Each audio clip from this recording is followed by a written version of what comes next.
الحمد للہ وکفا والصلاة والسلام علی عباده الذین اصطفى خصوصاً علی افضلهم وخاتم النبیین محمد الامین وعلی آلہ وصحبہ اجمعین اما بعد فقد قال اللہ تبارک وتعالی کما ورد فی سورة الاحزاب اعوذ باللہ من الشیطان الرجیم بسم اللہ الرحمن الرحیم ما كان محمد ابا احد من رجالکم ولكن رسول اللہ وخاتم النبیین وكان اللہ بكل شیء علیما وقال عز وجل كما ورد في سورة المائدہ اليوم اکملت لکم دینکم واتممت علیکم نعمتی ورضیت لکم الاسلام دینا وقال جل وعلا كما ورد في سورة الصف يريدون ليطفئوا نور الله بأفواههم والله متم نوره ولو كره الكافرون هو الذي أرسل رسوله بالهدى ودين الحق ليظهره على الدين كله ولو كره المشركون وقال جل وعلا كما ورد في سورة التوبة يريدون أن يطفئوا نور الله بأفواههم ويأبى الله إلا أن يتم نوره ولو كره الكافرون هو الذي أرسل رسوله بالهدى ودين الحق ليظهره على الدين كله ولو كره المشركون صدق الله العظيم رب اشرح لي صدري ويسر لي أمري واحلل عقدة من لساني يفقهوا قولي اللهم ربنا ألهمنا رشدنا واعصمنا من شرور أنفسنا اللهم أرنا الحق حقا وارزقنا اتباعه وأرنا الباطل باطلا وارزقنا اجتنابه اللهم وفقنا لما تحب وترضى آمین یا رب العالمین۔ آج کی میری گفتگو کا عنوان آپ کے علم میں ہے حضور صلی اللہ علیہ وسلم پر نبوت اور رسالت کی تکمیل کا عظیم ترین مظہر قیام نظام خلافت۔ نبی اکرم صلی اللہ علیہ وسلم کے اسم گرامی کے ساتھ عام طور پر جو اصطلاح زیادہ مشہور ہے، معروف ہے، وہ ختم نبوت ہے۔ آپ پر نبوت ختم ہو گئی، لیکن اس ختم کے دو پہلو ہیں، اور یہ بہت ہی کم ایسی مثالیں ملیں گی کہ عربی زبان میں بھی اگر کسی لفظ کے دو مفہوم ہیں تو اردو میں بھی اس لفظ کے وہی دونوں مفہوم مستعمل ہوں۔ اکثر و بیشتر تو ایسی مثالیں بھی ہیں کہ ایک لفظ عربی زبان میں کسی اور مفہوم میں مستعمل ہے، اردو میں آ کر وہی لفظ کچھ اور معنی دیتا ہے۔ مثلا لفظ جاہل، اردو میں ہم اس کا مفہوم سمجھتے ہیں وہ شخص جس کے پاس علم نہ ہو، ان پڑھ شخص، لیکن عربی میں جاہل کے معنی یہ نہیں ہے۔ جاہل کے معنی جذباتی، اکھڑ، مشتعل مزاج، گویا کہ زمین و آسمان کا فرق ہے۔ اسی طرح عربی میں ذلیل کے معنی صرف کمزور کے ہیں، جبکہ اردو میں ذلیل کمینگی کے معنی میں استعمال ہوتا ہے۔ جبکہ یہ مفہوم اگر ذہن میں ہو، خدا نہ خواستہ، تو صحابہ کرام کے لیے جو لفظ قرآن مجید میں آیا ہے وَكُنْتُمْ أَذِلَّةً، تم سب انتہائی کمزور تھے لیکن اللہ نے تمہاری مدد فرمائی۔ وَلَقَدْ نَصَرَكُمُ اللَّهُ بِبَدْرٍ وَأَنْتُمْ أَذِلَّةٌ۔ لیکن یہ کہ اس کے برعکس میں عرض کر رہا ہوں کہ ختم کا مفہوم عربی زبان میں بھی اور اردو میں بھی بعین ہی جس طرح عربی میں دو مفہوم ہیں، اردو میں بھی دو ہیں۔ چنانچہ اردو کے حوالے سے آپ اس کو سمجھ سکیں گے کہ ایک ختم کا مفہوم یہ ہے کہ جب ہم کہتے ہیں کہ پیسے ختم ہو گئے، آٹا ختم ہو گیا، فلاں شے ختم ہو گئی، کہ پہلے تھی اب نہیں ہے۔ اور ایک ختم کا لفظ استعمال ہوتا ہے کسی شے کی تکمیل کے لیے۔ طالب علم کہتا ہے میں نے اپنا کام ختم کر لیا، اب یہاں ختم کے کیا معنی ہے؟ میرا جو ہوم ورک تھا وہ میں نے پورا کر لیا، مکمل کر لیا۔ یہاں وہ تکمیل کے معنی میں بین ہی انہی دو لفظوں میں، دو معنوں میں ختم کا لفظ جو ہے نبی اکرم صلی اللہ علیہ وسلم پر نبوت کے ضمن میں آیا ہے، لیکن بدقسمتی اس کا صرف ایک مفہوم جو ہے وہ عام ہوا ہے۔ میں آج یہ چاہتا ہوں کہ یہ جو دو مفہوم ہیں، ایک یہ کہ نبوت کا سلسلہ چلا آ رہا تھا اور حضور پر آ کر ختم ہو گیا بمانی اب آپ کے بعد نبی نہیں، اور ایک یہ کہ نبوت درجہ بدرجہ ترقی پاتے ہوئے اپنے نقطۂ عروج اور نقطۂ کمال کو پہنچ گئی۔ یہ دو مفہوم جو ہے علیحدہ علیحدہ ختم نبوت کے، اس کی وضاحت کے لیے میں آپ کو ایک ایک حدیث سناؤں گا۔ پہلی حدیث کے راوی حضرت ثوبان ہے رضی اللہ تعالی عنہ۔ یہ بھی حضور کے غلام تھے جنہیں حضور نے آزاد کر دیا، مولا کہلاتے ہیں، جیسے کہ زید ابن حارثہ رضی اللہ تعالی عنہ، ایسے حضرت ثوبان رضی اللہ تعالی عنہ۔ عن ثوبان رضی اللہ تعالی عنہ ان رسول اللہ صلی اللہ علیہ وسلم قال انما اخاف علی امتی الائمۃ المضلین۔ حضرت ثوبان سے یہ مروی ہے کہ حضور نے ارشاد فرمایا، مجھے اپنی امت کے بارے میں خدشہ ہے، اندیشہ ہے گمراہ کرنے والے رہنماؤں کا۔ الائمۃ المضلین، ضل یضل گمراہ ہو جانا، ضال جو انتہائی گمراہ ہو، مضل اس سے اس میں فاعل ہے گمراہ کرنے والا۔ انما اخاف علی امتی الائمۃ المضلین، مجھے اندیشہ ہے اپنی امت کے بارے میں کہ گمراہ کرنے والے رہنما پیدا ہوں گے۔ اس کے بعد کچھ اور عبارت بھی ہے جسے میں درمیان میں چھوڑ رہا ہوں، الی قولہ صلی اللہ علیہ وسلم، اور اس کے بعد اس حدیث میں یہ الفاظ آئے، وَأَنَّهُ يَكُونُ فِي أُمَّتِي 30 كَذَّابُونَ كُلُّهُمْ يَزْعَمُ أَنَّهُ نَبِيٌّ، اور یہ کہ میری امت میں 30 شخص ایسے پیدا ہوں گے جو انتہائی جھوٹے ہوں گے، کذاب، ان میں سے ہر شخص کا یہ زوم ہوگا، یہ دعویٰ ہوگا، یہ گمان باطل ہوگا کہ وہ نبی ہے۔ وَأَنَا خَاتَمُ النَّبِيِّينَ وَلَا نَبِيَّ بَعْدِي، جبکہ میں خاتم النبیین ہوں اور میرے بعد کوئی نبی نہیں۔ یہاں گویا کہ خاتم النبیین کا یہ مفہوم بالکل واضح کر دیا گیا، لا نبی بعدی، میرے بعد کوئی نبی نہیں۔ اس حدیث کے اندر اس کی صراحت ہو گئی۔ البتہ اس حدیث کا ایک ٹکڑا اور بھی ہے، وہ میں چاہتا ہوں کہ اس کو بھی آپ کو سنا دوں۔ وَلَا تَزَالُ طَائِفَةٌ مِّنْ أُمَّتِي عَلَى الْحَقِّ لَا يَضُرُّهُمْ مَنْ خَالَفَهُمْ حَتَّى يَأْتِيَ أَمْرُ اللَّهِ۔ یہ روایت جو ہے سنن ابی داؤد میں بھی ہے، جامع ترمذی میں بھی ہے، اور رزین نے بھی روایت کیا اس کو رحمہم اللہ۔ آخری ٹکڑا یہ ہے کہ میری امت میں ہمیشہ ایک گروہ حق پر ضرور قائم رہے گا جنہیں کسی کی مخالفت کوئی ضرر نہیں پہنچا سکے گی، یہاں تک کہ اللہ تعالیٰ کا امر آ جائے، اس سے مراد قیامت ہے، آخری فیصلہ اس دنیا کا خاتمہ ہو جائے۔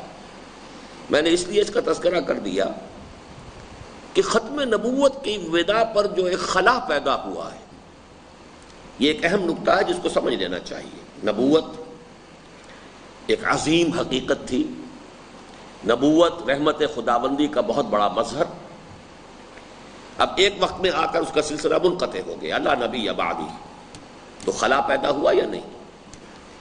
اگر تو کوئی لا یعنی شے ہوتی، بیکار شے ہوتی، تو اس کے ختم ہو جانے سے کوئی خلا پیدا نہیں ہوتا۔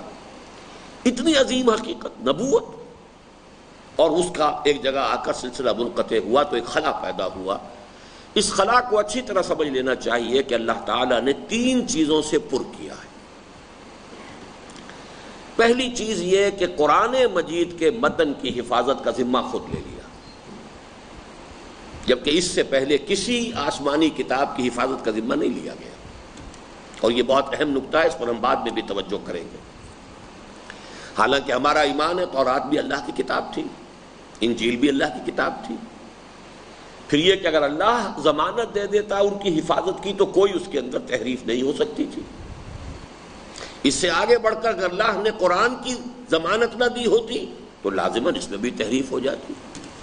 ترجموں میں تحریفیں ہوئی ہے، تفسیر میں تحریف ہوئی ہے، خود بدلتے نہیں، قرآن کو بدل دیتے ہیں، ہوئے کس درجہ فقیہان حرم بے توفیق، لیکن متن قرآن کا محفوظ ہے۔ تو در حقیقت یہ ختم نبوت سے پیدا شدہ خلا جو ہے اس کو پر کرنے میں اہم ترین شے یہ ہے کہ کوئی بھی طالب ہدایت ہو قیامت تک، اس کے لیے یہ قرآن موجود رہے گا۔ اگر وہ طالب ہدایت ہے تو کتاب ہدایت موجود رہے گی اور محفوظ رہے گی۔ دوسری شے جس سے کہ اس ختم نبوت کا خلا پر ہوا وہ سلسلہ مجددین۔ سنن ابی داؤد ہی کی روایت ہے، ان اللہ یبعث فی هذه الامة علی رأس کل 100 عام من یجدد لها دینها۔ نبی تو حضور کے بعد کوئی نہیں آئے گا، مجددین آتے رہیں گے۔ یقیناً اللہ تعالیٰ اس امت میں ہر صدی کے سرے پر ایسے اشخاص کو اٹھاتا رہے گا۔ یبعث، جیسے بعثت کا لفظ انبیاء کے لیے آتا ہے، بعثت انبیاء، ایسے لفظ یہاں آیا ہے۔ وہ نبی نہیں ہوں گے، مجدد ہوں گے۔ ان اللہ یبعث فی هذه الامة علی رأس کل 100 عام من یجدد لها دینها، ایسے لوگوں کو اٹھاتا رہے گا کہ جو اس امت کے دین کو تازہ کر دے۔ مراد کیا ہے کہ دین کی تعلیمات پر اگر کوئی بیرونی اثرات پیدا ہو گئے، گرد و غبار آ گیا، جیسے کہ ایک زمانے میں یونان کے فلسفے کی وجہ سے آ گیا، یا یہ کہ اجنبی اور غیروں سے مستعار تصوف کی بنا پر آ گیا، یا اور چیزوں کی بنا پر آ گیا، کوئی ہندوانہ رسم و رواج جو لوگ ہندوستان میں اسلام لائے ان کا جو ماضی کا ایک رسم و رواج کا سلسلہ اس کی بنا پر آ گیا۔ تو مختلف حوالوں سے جب بھی اسلام کی تعلیمات کے اوپر کچھ بیرونی اور خارجی اثرات آ جائیں گے تو یہ کہ ہر صدی میں اللہ تعالیٰ ایسے لوگوں کو اٹھاتا رہے گا کہ جو ان اثرات کو ختم کر کے، اس گرد و غبار کو ہٹا کر دین کی اصل تعلیم جو ہے اس کا جو چہرہ انور ہے وہ پھر اسی طریقے سے اپنی اصل صورت میں لوگوں کے سامنے لے آئے۔ اور تیسری ضمانت یہ جو اس حدیث میں آئی کہ لا تزال طائفۃ من امتی علی الحق، ایسا دور کبھی نہیں آئے گا قیامت تک کہ اس امت میں کوئی گروہ بھی حق پر موجود نہ ہو، ایک گروہ ہمیشہ حق پر قائم رہے۔ یہ اگرچہ دوسری بات ہے کہ اس کو کچھ لوگ کسی خاص فرقے پر، کسی خاص مسلک کے اوپر منطبق کر لیتے ہیں، وہ ایک علیحدہ بحث ہے، میں اس کی تفصیل میں جانا نہیں چاہتا۔ یہاں میں صرف اس اعتبار سے عرض کر رہا ہوں کہ یہ بھی ختم نبوت سے جو خلا پیدا ہوا ہے اس کو پر کرنے کی تیسری شکل ہے کہ ضمانت دے دی گئی ہے کہ اس امت میں ایک گروہ ہمیشہ حق پر قائم رہے گا، یعنی طالب ہدایت کے لیے قرآن موجود، اور اگر وہ انسانی شخصیتوں کے اندر اسلام کی تعلیمات کو دیکھنا چاہے تو ہمیشہ کچھ نہ کچھ لوگ ایسے موجود رہیں گے، ایک گروہ ایسا موجود رہے گا کہ جو قرآن مجید کی تعلیمات کا نمونہ ہوگا۔ اور تیسرے یہ کہ ایسے مجددین اٹھتے رہیں گے کہ جو بھی خارجی اثرات دین پر آئیں گے ان کو دور کر کے، ان کا ازالہ کر کے صحیح جو تعلیم ہے دین کی دوبارہ زندہ کر دیں گے۔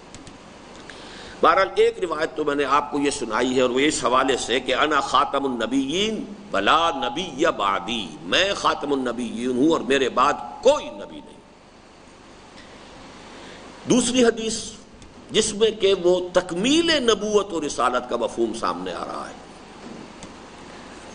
یہ روایت بخاری اور مسلم دونوں کی ہے، بلکہ ذرا سے لفظی فرق کے ساتھ اور بھی اس کی روایتیں ہیں، متعدد روایتیں ہیں، لیکن میں آپ کو جو متفق علیہ روایت ہے اس کا متن سنا رہا ہوں۔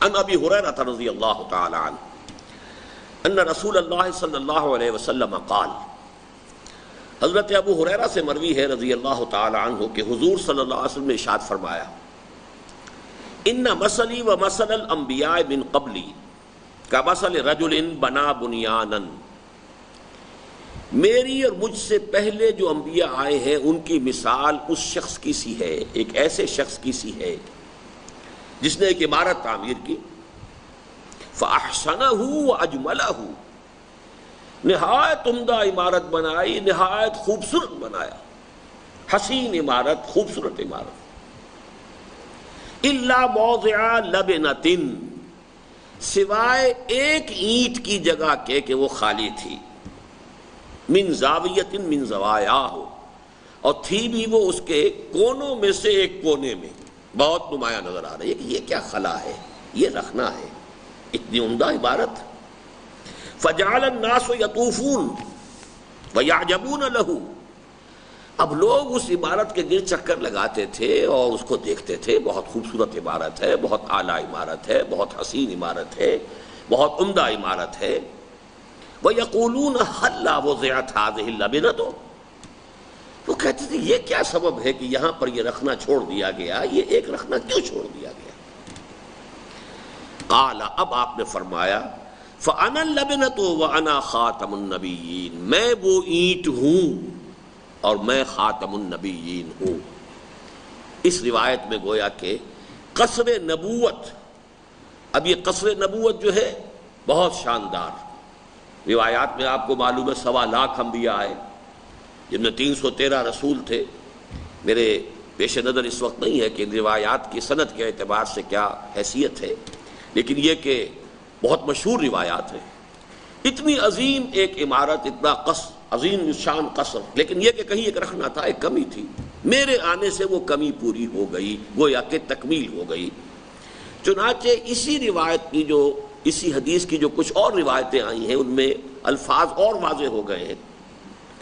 فَأَنَا مَوْضِعُ لَبْنَةٍ جِئْتُ فَخَتَمْتُ الْأَنْبِيَاءَ، میں ہوں وہ جگہ اس اینٹ کی کہ میں آ گیا ہوں اور میں نے تکمیل کر دی ہے نبوت کی.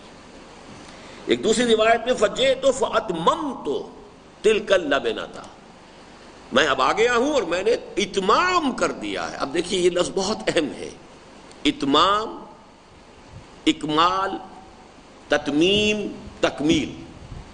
یہ دوسرا پہلو ہے در حقیقت ختم نبوت کا، کہ ایک پہلو تو یہ ہے کہ ایک سلسلہ نبوت ختم ہو گیا، لا نبی بعدی.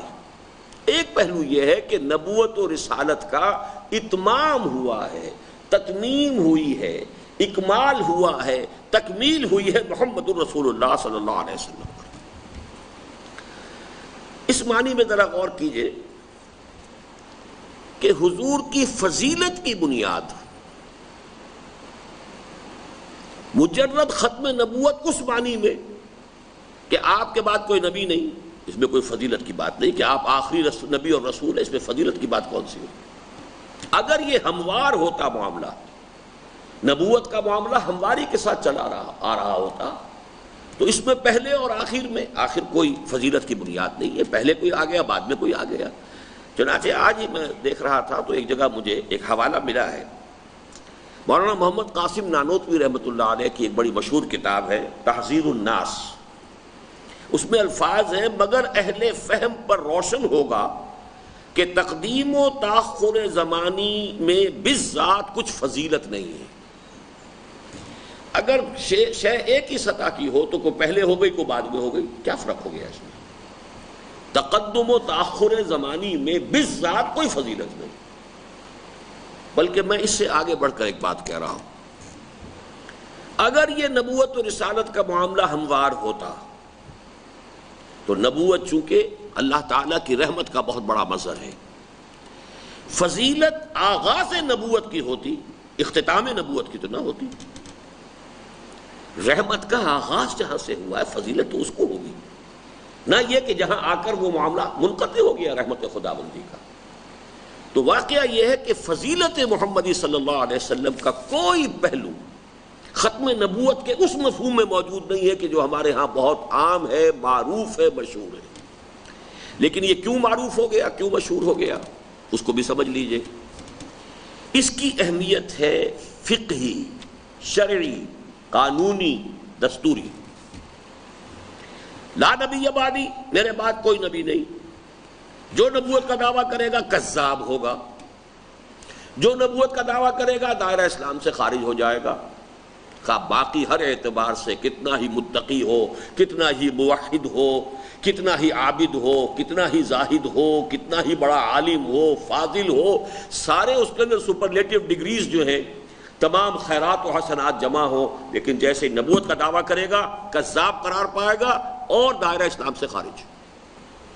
اور جو شخص اس کی کسی درجے میں تصدیق کرے گا وہ بھی دائرہ اسلام سے خارج. اب اس کا معاملہ خود بخود واضح ہو گیا کہ بہت اہم ہے. کسی شخص کے مسلمان ہونے نہ ہونے کا فیصلہ اس پر ہو رہا ہے.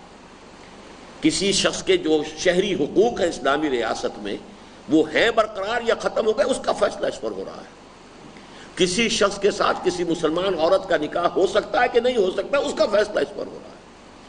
اس اعتبار سے یہ نہایت اہم بات ہے، قانونی پہلو سے، فقہی اعتبار سے، شرعی اعتبار سے اور دستوری اعتبار سے۔ دستور میں آپ کو معلوم ہے اسلامی ریاست کے اندر مکمل شہریت صرف مسلمان کو حاصل ہوتی ہے، غیر مسلم وہ ایک پروٹیکٹڈ مائنورٹی ہے، وہ ذمی ہے، جس کا ذمہ جو ہے جس کی حفاظت کا اسلامی ریاست لیتی ہے، لیکن مکمل شہریت جس کو کہا جائے گا وہ تو صرف مسلمان کو حاصل ہے۔ تو بڑا دستوری مسئلہ ہے کہ کون مسلمان ہے کون نہیں۔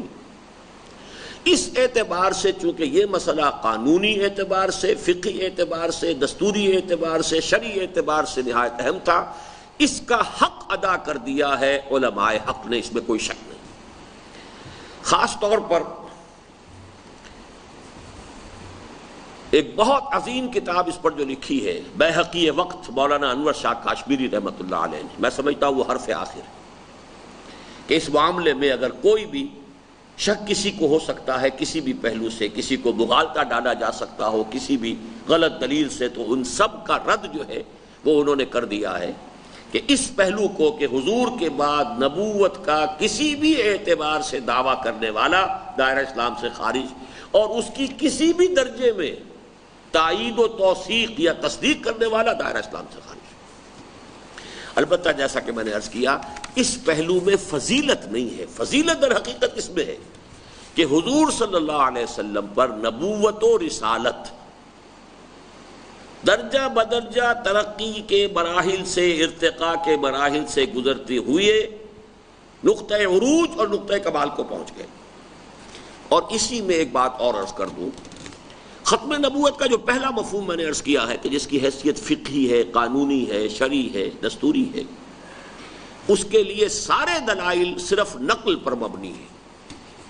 نقل سے مراد قرآن مجید کی آیت، اور اس میں بھی آپ کو معلوم ہے کہ اکثر و بیشتر ایک ہی آیت ہے جو کوٹ کی جاتی ہے، جو میں نے سب سے پہلے آج تلاوت کی تھی، ما کان محمد ابا احد من رجالکم ولکن رسول اللہ وخاتم النبیین وکان اللہ بکل شیء علیما۔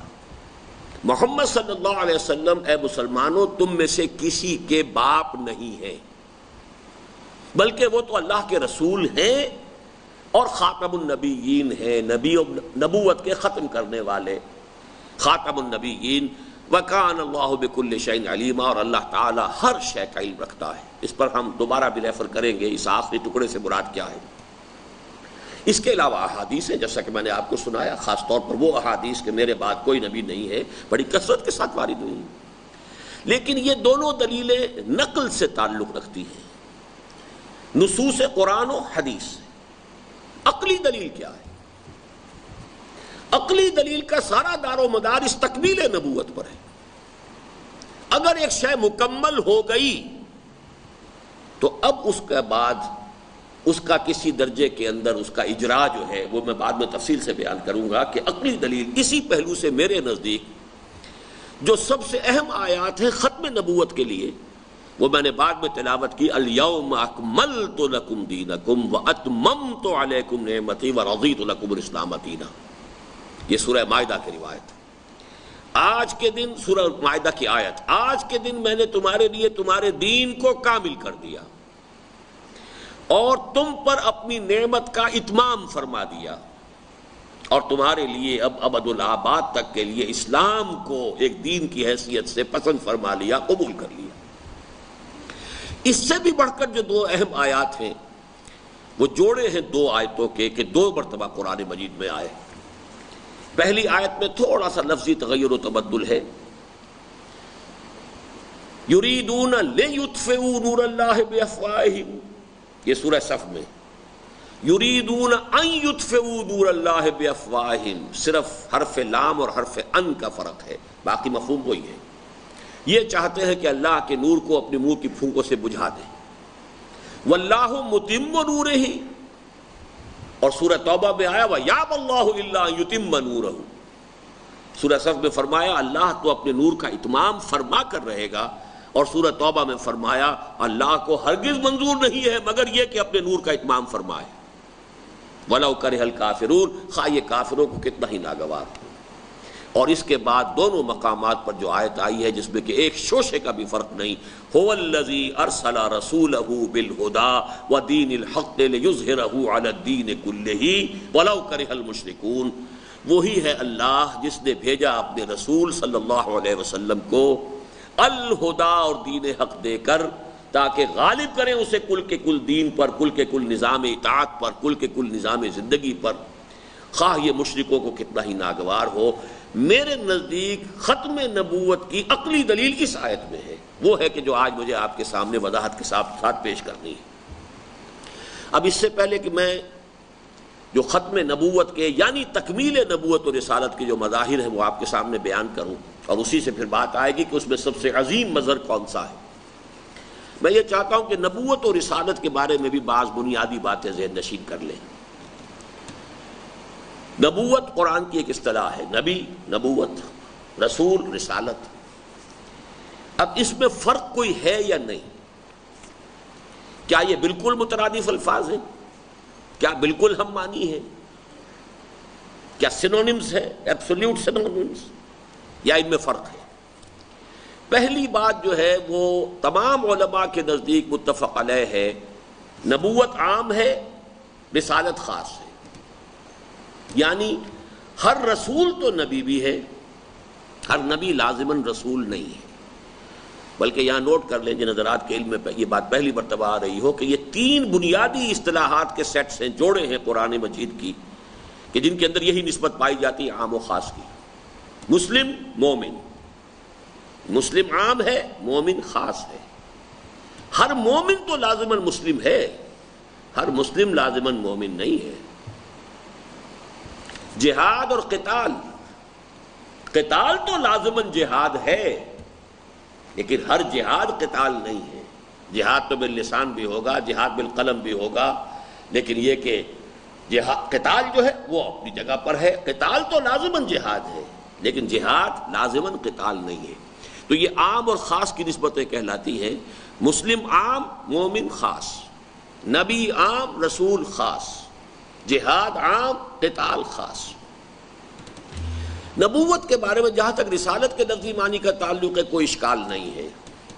رسل و رسائل یہ اردو میں بھی استعمال ہوتا ہے، رسالہ خط کو بھی کہتے ہیں، ارسلہ یرسل و ارسالن بھیجنا، مرسل جو بھیجا گیا ہو، کوئی سفیر ہے، کوئی پیغامبر ہے، کوئی ایلچی ہے، رسول اسی سے بنا فعول کے وزن پر۔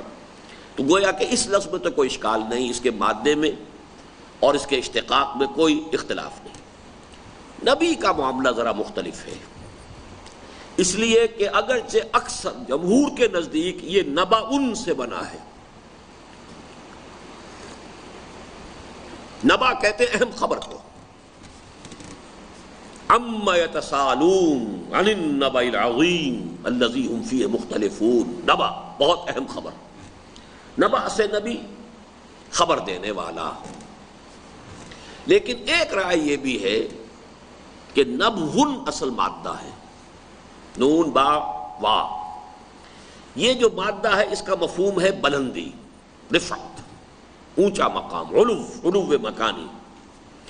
نبوتن و نباوتن، ان دونوں کے معنی رفعت اور بلندی کے ہیں۔ چنانچہ ایک روایت بھی آتی ہے مستدرک حاکم میں کہ کسی شخص نے حضور کو خطاب کرتے ہوئے الفاظ استعمال کیے، یا نبی اللہ۔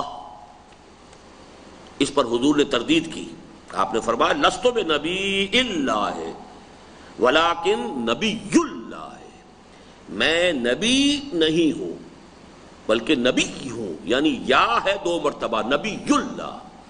تو یہ اس روایت کو اگرچہ اس پر جرح بھی ہے، لیکن بہرحال ایک رائے یہ ہے کہ یہ نبون سے مشتق ہے اور اس سے مراد ہے بلند مقام۔ اب اس کے اندر خاص طور پر مجھے جو مناسبت نظر آتی ہے وہ اس میں ہے کہ جیسے کہ حضور صلی اللہ علیہ وسلم نے جب پہلا اپنا عمومی خطبہ ارشاد فرمایا تو آپ بلندی پر کھڑے ہو گئے، کوہ صفا پر۔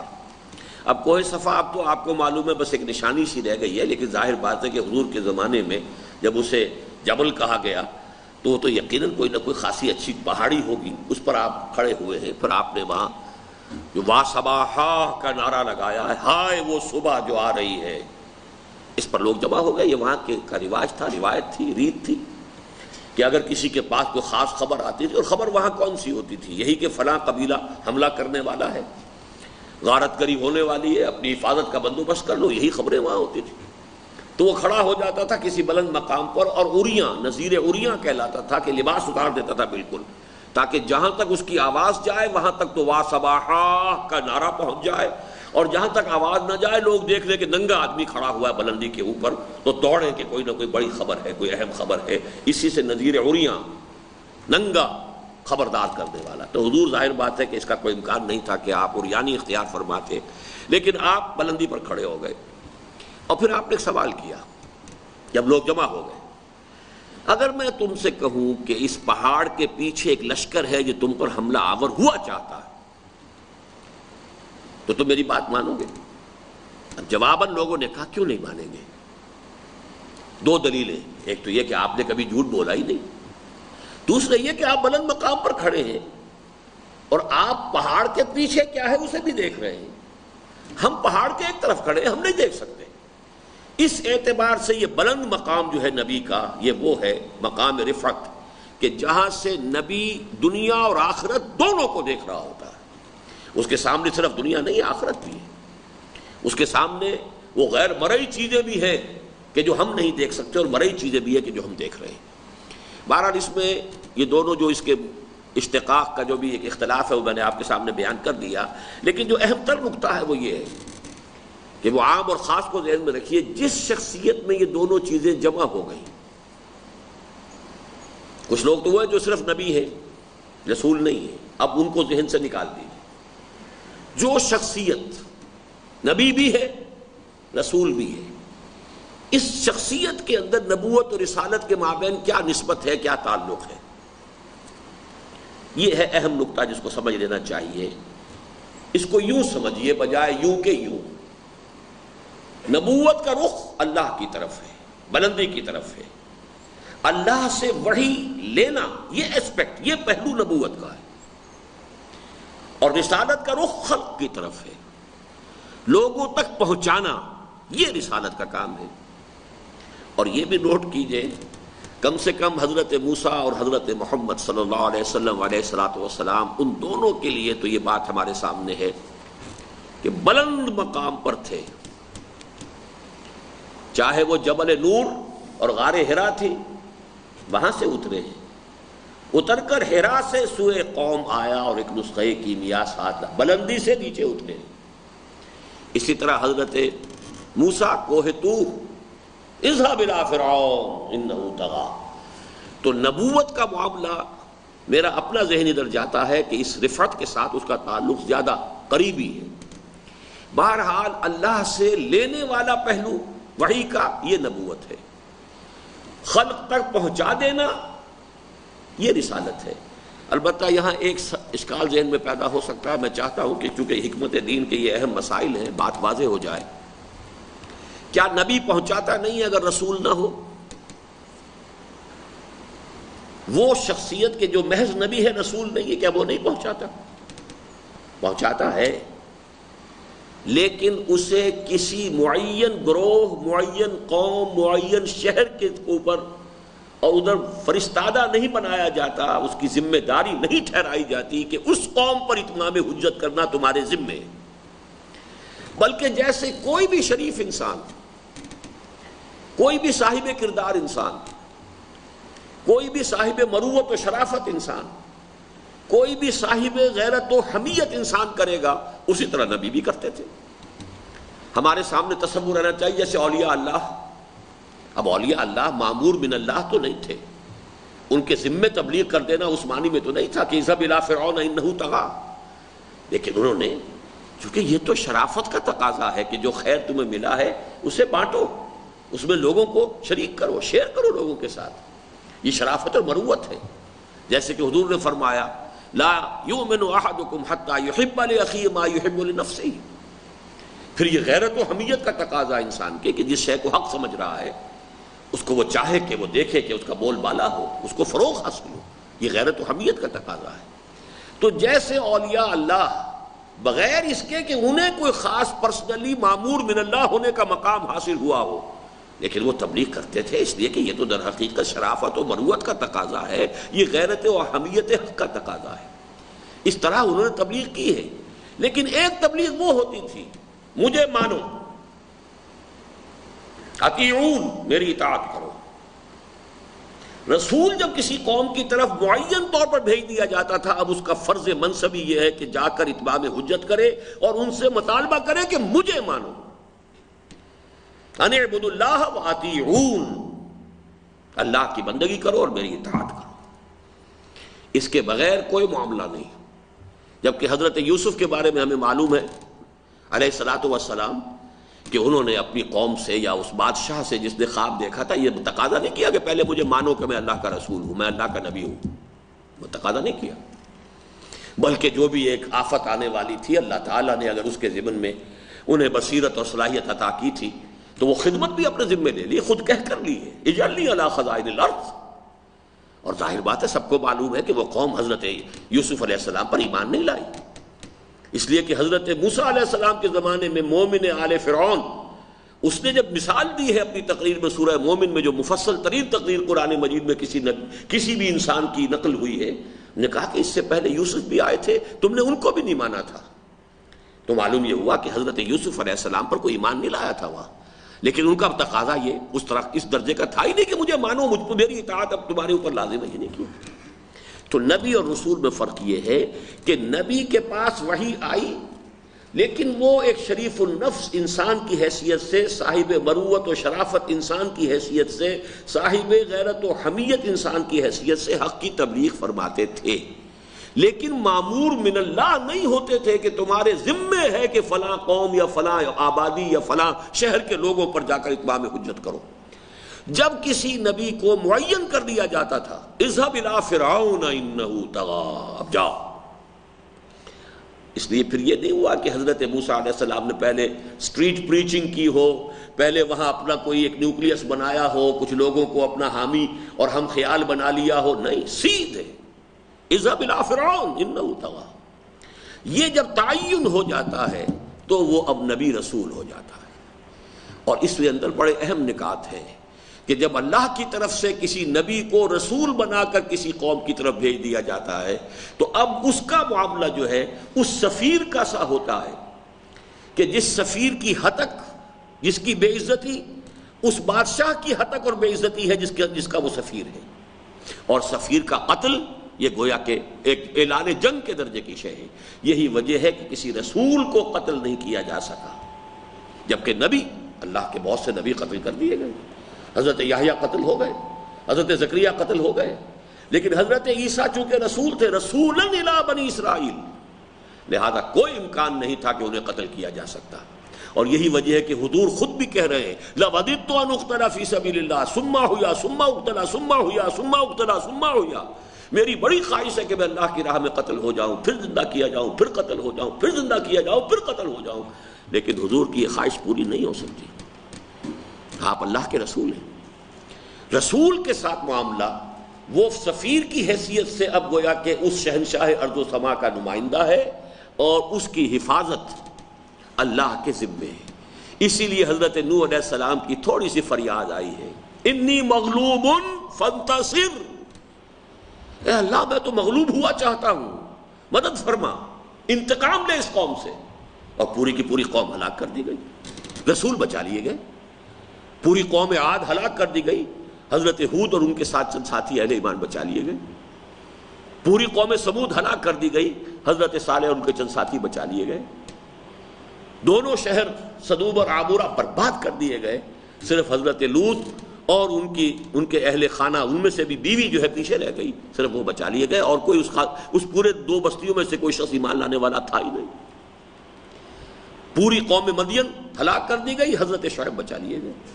یہ ہے اللہ کا قاعدہ، کتب اللہ لأغلبن انا ورسلی، اللہ نے یہ طے کر دیا ہے، لکھ دیا کہ میں اور میرے رسول غالب آ کر رہیں گے، جبکہ نبی کا غالب آنا ضروری نہیں ہے۔ رسول کا غالب آنا لازم ہے، چاہے وہ غلبہ اس شکل میں ہو کہ پوری قوم کو ہلاک کر دیا جائے، صرف ان کو بچا لیا جائے، اور چاہے وہ اس شکل میں ہو جو محمد الرسول اللہ صلی اللہ علیہ وسلم کی صورت میں ہوا ہے کہ واقعتاً غلبہ اور غلبہ دین یہ وہ آپ کو حاصل ہو گئے اپنی حیات طیبہ کے اندر ہی۔ بہرحال رسالت اور نبوت کے یہ چند حقائق آپ سمجھ لیجئے۔ اب آئیے حضور پر تکمیل نبوت و رسالت کے جو مظاہر ہیں انہیں بھی ہم دو حصوں میں اب بیان کریں گے۔ تکمیل نبوت کے 2 مظہر ہیں، تکمیل رسالت کے 3 مظہر ہیں۔ 5 کا عدد اچھی طریقے سے ذہن نشین کر کے اور اس کو یاد کرنے کی فکر کیجیے۔ نبوت میں نے عرض کیا ہے کہ اللہ سے لینے والا پہلو ہے۔ 2 چیزیں ہیں کہ جو اللہ کی طرف سے انبیاء کو ملی۔ نمبر 1 ہدایت، وحی کے ذریعے سے ہدایت۔ نمبر 2 کچھ احکام، کچھ اوامر، کچھ نواہی۔ ہدایت سے مراد میں لے رہا ہوں ذہنی، فکری، اعتقادی ہدایت، فکر و نظر کے لیے ہدایت، علم حقیقت تک رسائی کر دینے والی ہدایت، اور ایک معاملی ہدایت ہے، یہ کرو یہ نہ کرو، یہ فرض ہے یہ حرام ہے۔ ان 2 ہدایتوں کو سمجھ لیجئے کہ انبیاء کرام علیہ السلام پر تسلسل کے ساتھ یہ دونوں چیزیں بڑھتی آ رہی ہیں، لیکن یہ ایک اس میں کہیں مغالطہ نہ ہو جائے۔ یہ جو نبوت اور رسالت میں ارتقاء ہو رہا ہے یہ اس وجہ سے نہیں ہے معاذ اللہ کہ اللہ تعالیٰ کے علم میں کوئی ارتقاء ہو رہا ہے، صرف اس لیے ہے کہ نوع انسانی ابھی ارتقاء کے مراحل طے کر رہی تھی، اور یہ 2 اعتبارات سے، جس کی مثال میں دیا کرتا ہوں کہ فرض کیجئے کہ آپ کا کوئی پرائمری کا بچہ ہے، آپ نے اس کے لیے بہت عمدہ ٹیوشن تلاش کی ہے، پی ایچ ڈی آپ نے جو ہے اس کو امپلائے کر لیا ہے، لیکن ظاہر بات ہے کہ وہ پی ایچ ڈی ٹیچر بچے کو تو اس کی ذہنی سطح کے مطابق ہی پڑھائے گا، اسے وہ فلسفہ تو نہیں پڑھا سکتا۔ تو اصل میں تو جو طالب علم ہے اس کی ذہنی سطح، اس کی استعداد جو ہے وہ مد نظر رکھے گا، چاہے اس کا وہ علم کا پہاڑ ہو اپنی جگہ پر، لیکن وہ بچے کو تو تدریجاً ہی آگے بڑھائے گا۔ اسی طرح سمجھ لیجئے کہ اللہ تعالیٰ کا علم کامل ہے، ازل سے کامل ہے، لیکن نسل آدم نے 2 اعتبارات سے ارتقائی مراحل طے کیے۔ نمبر 1 جس کے لیے سادہ ترین لفظ ہوگا فلسفیانہ فکر، کائنات کیا ہے، میں کون ہوں، کہاں سے آیا ہوں، کہاں جا رہا ہوں، زندگی کا معال کیا ہے، منزل کون سی ہے، یہاں آنے سے پہلے، پیدائش سے پہلے بھی میرا کوئی وجود تھا یا نہیں تھا، بولڈ فرام دی بلو۔ اور یہ کہ موت تو سب کو معلوم ہے کہ موت پر اس زندگی کا خاتمہ ہو جائے گا، but is that the end of existence? Is that the end? بس خاتمہ ہے، موت کے بعد ہمارا کوئی وجود نہیں، کوئی تسلسل نہیں۔ علم کیا ہے؟ بہرحال آنکھ دیکھتی ہے، کان سنتے ہیں، علم کے کچھ نہ کچھ چیزیں تو ہمارے سب کو معلوم ہے۔ اس کے بعد یہ بھی پتہ ہے کہ یہاں دماغ میں کچھ صلاحیتیں ہیں کہ جو انفر کرتا ہے، آرگو کرتا ہے، استنباط کرتا ہے، استدلال کرتا ہے، بس یہی کچھ علم ہے یا اس کے علاوہ بھی کوئی علم کا سورس ہے؟ اسی طرح خیر کیا ہے، شر کیا ہے، نیکی کیا ہے، بدی کیا ہے، یہ سارے سوالات ہیں فلسفیانہ، اور جب سے انسان نے شعور کی وادی میں قدم رکھا ہے ان سوالات سے گریپل کر رہا ہے، ان سوالات سے انسان جو ہے وہ دوچار رہا ہے، اس نے پوری کوشش کی ہے کوئی نہ کوئی اس کا حل نکالنے کی۔ اس حوالے سے نوٹ کر لیجئے کہ 1200 برس تاریخ انسانی کے انتہائی اہم ہیں، 600 قبل مسیح سے لے کر اور 600 بعد مسیح تک۔ جن حضرات نے فلسفے کا مطالعہ کیا اور تاریخ فلسفہ کا مطالعہ کیا، اس پر کتابیں لکھی، چاہے وہ پروفیسر شریف ہوں، اور میرے سامنے سب سے بڑی جو سب سے پہلے آئی تھی گواہی وہ پروفیسر یوسف سلیم چشتی صاحب کی، کہ یہ 1200 برس ایسے ہیں کہ سارے فلسفے جو بھی ممکن ہیں ان 1200 سالوں میں پیدا ہو چکے۔ ارسطو آ چکا، افلاطون آ چکا، سقراط آ چکا، کنفیوشس آ چکا، گوتم بدھ آ گئے، مہاویر آ گئے، زرتشت آ گئے، جو آ سکتے تھے، جو بھی اس کائنات کے اندر یوں سمجھیے کہ عقل انسانی کی جہاں تک رسائی ہو سکتی ہے علم انسانی ایز سچ فلسفیانہ مسائل میں جہاں تک پہنچ سکتا ہے، جتنے مختلف مذاہب فکر وجود میں آ سکتے ہیں وہ ان 1200 برسوں میں آ چکے۔ 600 BC سے لے کر 600 AD تک۔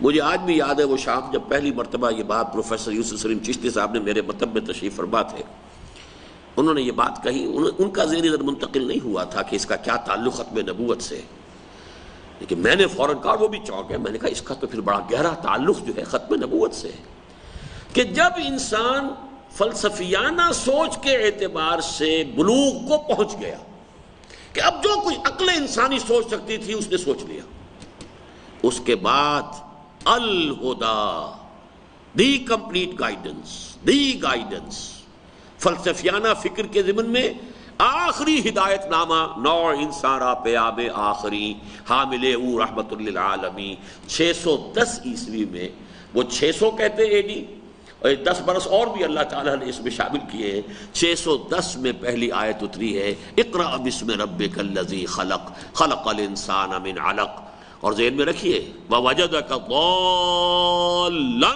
فہدی، پایا آپ کو تلاش حقیقت میں سرگرداں، فلسفیانہ سوچ، اور احادیث میں وضاحت ہے اس کی کہ حضور کیا کرتے تھے غار حرا میں جا کر۔ حضرت عائشہ صدیقہ رضی اللہ تعالی عنہ سے بڑی طویل حدیث مروی ہے، فلما بلغ 40 سنة حبب الیہ الخلا فکان یخلو بغار حرا، ظاہر بات ہے حضرت عائشہ تو اس وقت پیدا بھی نہیں ہوئی تھی، یہ تو بعد میں حضور سے جو کچھ معلومات حاصل ہوئی ہیں اسی کے حوالے سے وہ ہمیں بتا رہی ہیں کہ جب آپ کی عمر شریف 40 برس کے لگ بھگ ہوئی تھی تو آپ کو خلوت گزینی یہ محبوب ہو گئی، اب لوگوں سے کٹ کر علیحدہ، کہیں گھر میں بھی ہیں تو علیحدہ کسی کونے کے اندر کوئی چادر اوڑھی ہوئی ہے، لیٹے ہوئے ہیں، غور و فکر میں، سوچ بچار میں ہیں، اور اس سے بھی آگے بڑھ کر کئی دن کئی راتیں مسلسل غار حرا کے اندر جو ہے یتحنس فی، غار حرا میں جاتے تھے تحنس کے لیے۔ اب تحنس کیا ہے؟ تحنس کا لفظ ہنس سے بنا ہے، ہنس کہتے ہیں گناہ کو، گناہ جھاڑنا، تحنس، لیکن یہ کہ حضور صلی اللہ علیہ وسلم، اول تو یہ کہ آپ کی جو زندگی ہے نہایت پاکیزہ زندگی، بلکہ جب دوسری وحی نازل ہوئی ہے سورہ نون کی ابتدائی آیات وَإِنَّكَ لَعَلَىٰ خُلُقٍ عَظِيمٍ، آپ تو پہلے ہی سے اخلاق فاضلہ اور اخلاق عالیہ کی بلندیوں پر فائز ہیں، پھر کون سی عبادت کرتے تھے؟